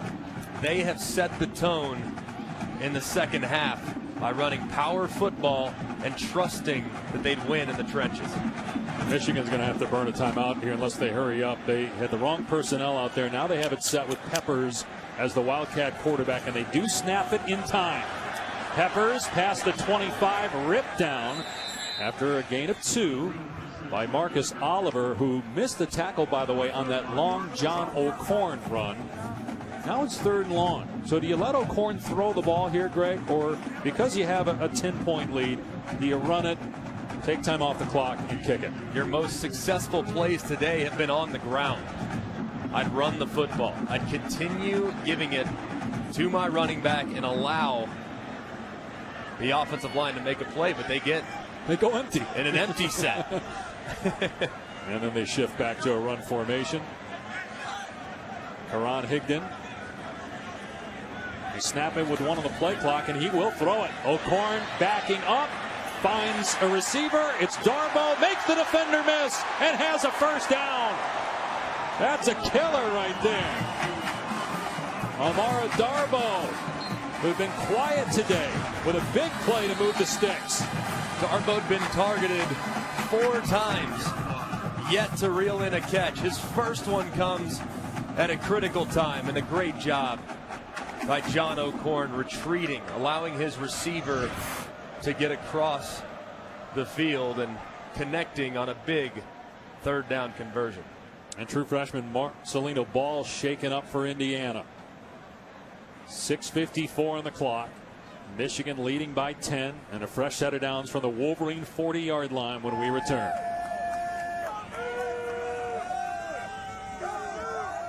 ErkinStandard.com. They'll never admit it, but Michigan and Ohio State actually love each other. How about the early game day start next week? 7 a.m. is Michigan and Ohio State battle. Noon on ABC. Ohio State lost at home to Michigan State last year, and then the next week went to Ann Arbor and thumped the Wolverines. And again, if Michigan wins today and beats Ohio State next week, the Wolverines will represent the East in the Big Ten championship game. And there was movement, contact as well, so a flag flies as the snow flies more than we've seen throughout this game. Offside. Defense, number 93. 5-yard penalty, first down. Jim Harbaugh got hired on December 30th, 2014. And you knew that those two programs, Michigan and Ohio State, would be on a collision course in a game with the stakes as high as they will be 1 week from today. Jim Harbaugh has changed the face of this program. Obviously, Urban Meyer's done an incredible job at Ohio State. We're going to see two incredible coaches on display next week. Higdon gets a yard. So if Michigan hangs on, again, we've not been told by Jim Harbaugh or anybody in Michigan the status of Wilton Speight, other than as Harbaugh told us yesterday, he's moved from day to day to hour. And we saw Speight warming up in this game pregame, but favoring that left shoulder, but it's not in a sling. So if O'Korn has to go next week, how comfortable are you with him trying to win that ball game? He doesn't have to necessarily win it. He just can't lose it. You have a great defense. The offensive line is very good. Your running backs are outstanding. You have two great wide receivers, great tight end. Smith knows close to the marker and appears to have the first down. He just has to know his role within the offense. And you know what, Greg? He's now got this game out of the way. Now, you can say all you want, but when he came into this matchup, you got a quarterback that probably was a little unsure of what he was capable of, how he would perform. Things didn't start out well. You make the big play on the scramble, changes the momentum of the game, and now you've got a better feel for yourself and for your offense, and your teammates do too, going on the road next week. You can answer the question to yourself, saying, look, when we're down, I can make a play that my team needs in order to propel us forward in a positive way. That helps a lot mentally going into a huge game against your arch rival. Davion Smith picks up about 3 yards. The clock continues to run. Here's the other thing. Michigan's defense is so good, and Ohio State's offense has been incredibly inconsistent. We had them against Northwestern where they had to come in the last fourth quarter, had to come back and win that ball game, a close game, and then they score 60 points in consecutive weeks and then struggle today. Now, granted, it's at Michigan State. The Spartans were playing that like they were playing their bowl game, but it was not a great showing offensively by the Buckeyes today. But it's really a work in progress. They're a young group up front going up against a veteran defense for Michigan next week. Evans short of the line to gain. Third down coming up. And both defenses are outstanding, though. Personnel-wise, talent. You look at the starting 11 defensively for Michigan and the starting 11 defensively for Ohio State. It's going to be very difficult to decide between the two. So if you got to run through a checklist, according to me, this is who I think has the edge. JT Barrett is obviously a known commodity, but Michigan checks every box at every other spot offensively. The X factor, you see question marks because Jabril Peppers and Curtis Samuel, I can't decipher between the two. It's like picking between your two favorite children, Dave. It's impossible. Those guys are absolutely outstanding offensively. And then when you go to the other side of the football, I think Michigan has an advantage just ever so slightly along the defensive front. Both teams outstanding when it comes to the defensive line. At linebacker, I would give an edge to Ohio State. Jabril Peppers is incredible, but I think Raekwon McMillan and the group that the Buckeyes have is just a little bit better. And in the secondary, it's another coin toss. These teams are so remarkably close when it comes to the personnel and the talent. Next week's game is going to be can't miss, must watch television, and we are all looking forward to it and have been, Dave, for the last 12 months. So you really have Ohio State secondary ahead of Jordan Lewis. And this Michigan secondary, that's the only one there maybe I disagree with. I'm with you on the other ones, but like you said, it's a toss-up. Both are terrific. I just think it's interesting that, Ohio State early in the year, you just weren't sure what kind of team they were going to be offensively. And now with Michigan, if it is John O'Korn again, you don't know what they're going to be offensively, because it didn't seem like Jim Harbaugh really trusted O'Korn to throw the ball. Only attempted 6 passes in the second half today. Yeah, but he really did a nice job, I think, getting in and out of negative plays. They really struggled in protection early on. The second half, though, he created and extend plays a little bit better. The 30-yard scramble down the left sideline. The last third down where he found Darbo crossing the field, extending that play and finding an open receiver. Those were plays he was not making in the first half, ended up making them in the second half, and it's been a big reason why Michigan has played significantly better offensively. It's turned into a blizzard here as Michigan powers Davion Smith straight ahead, close to the first down at the 40. Indiana can stop it one more time. Boy, the snow had stopped. It looked like we were going to have a clear evening, and then all of a sudden now it's snowing more than ever, and it's sticking on the field. Indiana calls a timeout as he appears to be short of a first down. Let's go to Adnan Burke in the studio. All right, Dave. 14-7 Cal, Dave. All right, Adnan here. Michigan up 20-10. We'll see what Jim Harbaugh does on fourth down and short. Michigan has Ohio State next week. Penn State with Rutgers, and Michigan State in Happy Valley next week. And again, Penn State owns the tiebreaker with Ohio State. Michigan owns it with Penn State. And clearly the committee thinks the Big Ten is really good, because 4 of the top 8 this week in the rankings are Big Ten teams. The committee's gotten that part right. This Big Ten conference, top to bottom, is the strongest in college football. It's as strong as I remember it ever. I think it's as good top to bottom as we've ever seen, or at least in my 28 years of life. It's been fun to watch these teams compete. Michigan going for it on fourth down and a yard. Here's Davion Smith. He gets the first down. Indiana cannot stop the clock. Michigan behind Davion Smith going to win this football game. Smith terrific in the third quarter. Only fitting on senior day, his last game here at the Big House. He gets the carry there on fourth down to move the chains, and for all intents and purposes give Michigan its 10th win. And you know what, Dave? When you consider what we talked about coming on air with John O'Korn, all right, don't force the ball, avoid negative plays, value field position, you've got to argue that he hit on 2 out of those 3, and in the second half, hit on all 3 of them. Smith tackled in the backfield, but again, the clock will run.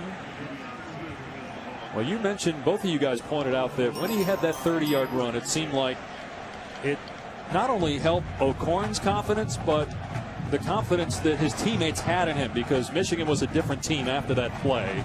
Can that carry over to next week should O'Korn get the call against the Buckeyes? Such a momentum game. And obviously last week against Iowa, such a difficult game, such a disappointing outcome. Got off to a slow start, but that was the play, the 30-yard scramble that ignited this fan base in the stands. And really, you've seen this team play significantly better since that play.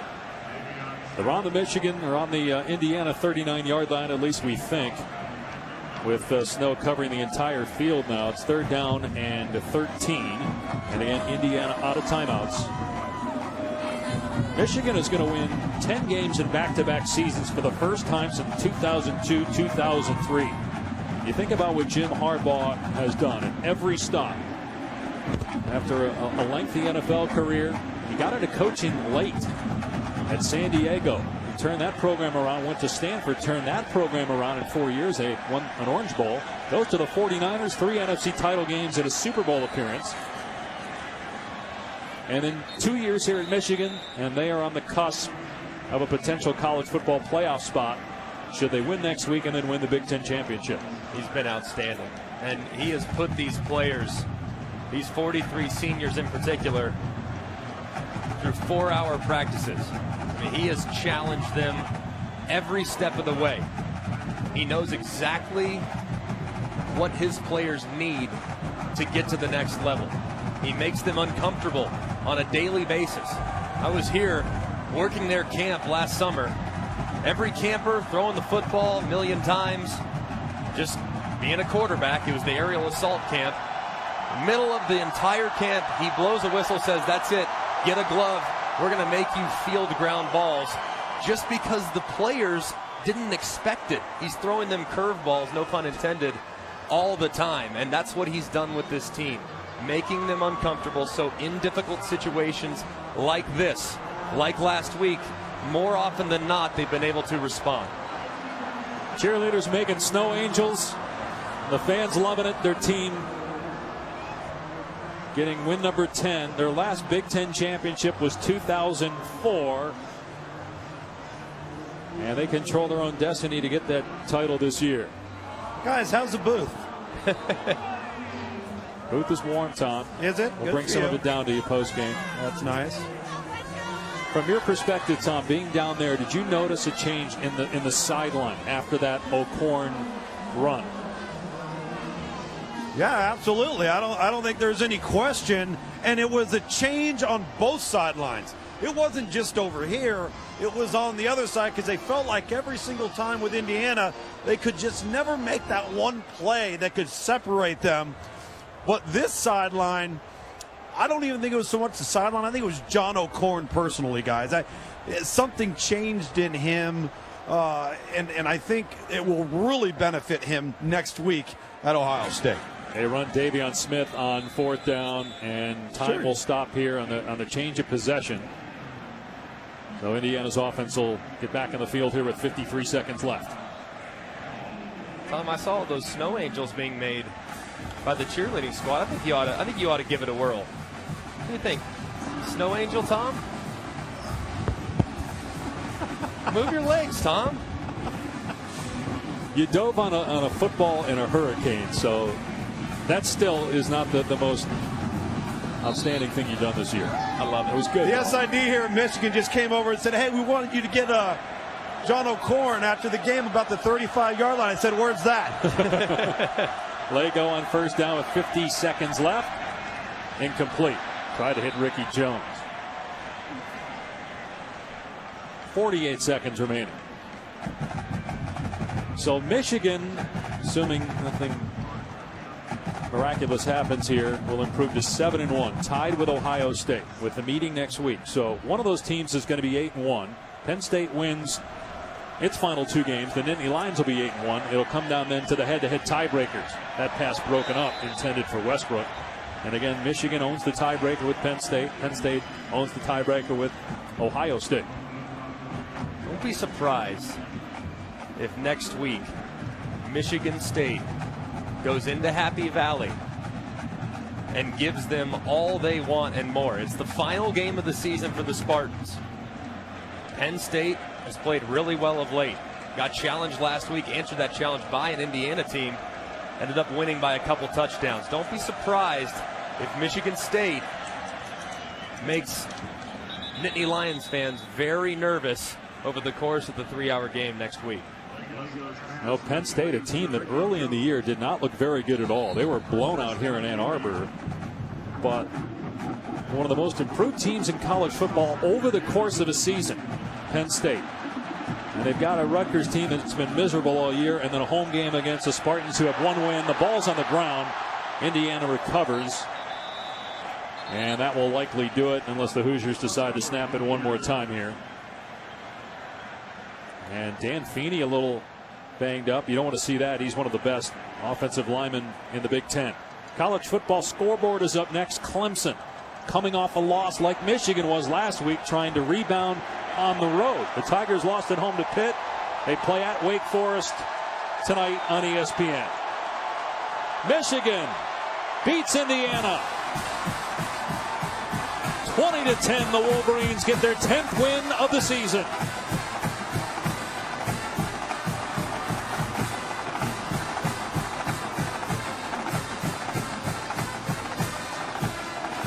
It'll come down to Michigan and Ohio State, not only for a spot in the Big Ten championship game, depending, of course, on what Penn State does, but also a spot in the college football playoff. And we'll have it for you next week on ABC. Game day will be in Columbus starting at 7 a.m. Hoosiers put up a fight, but too much defense for Michigan, and Davion Smith in running back for the Wolverines. For Greg McElroy, Tom Luganbill, I'm Dave Pasch. So long from Ann Arbor. Now back to the studio.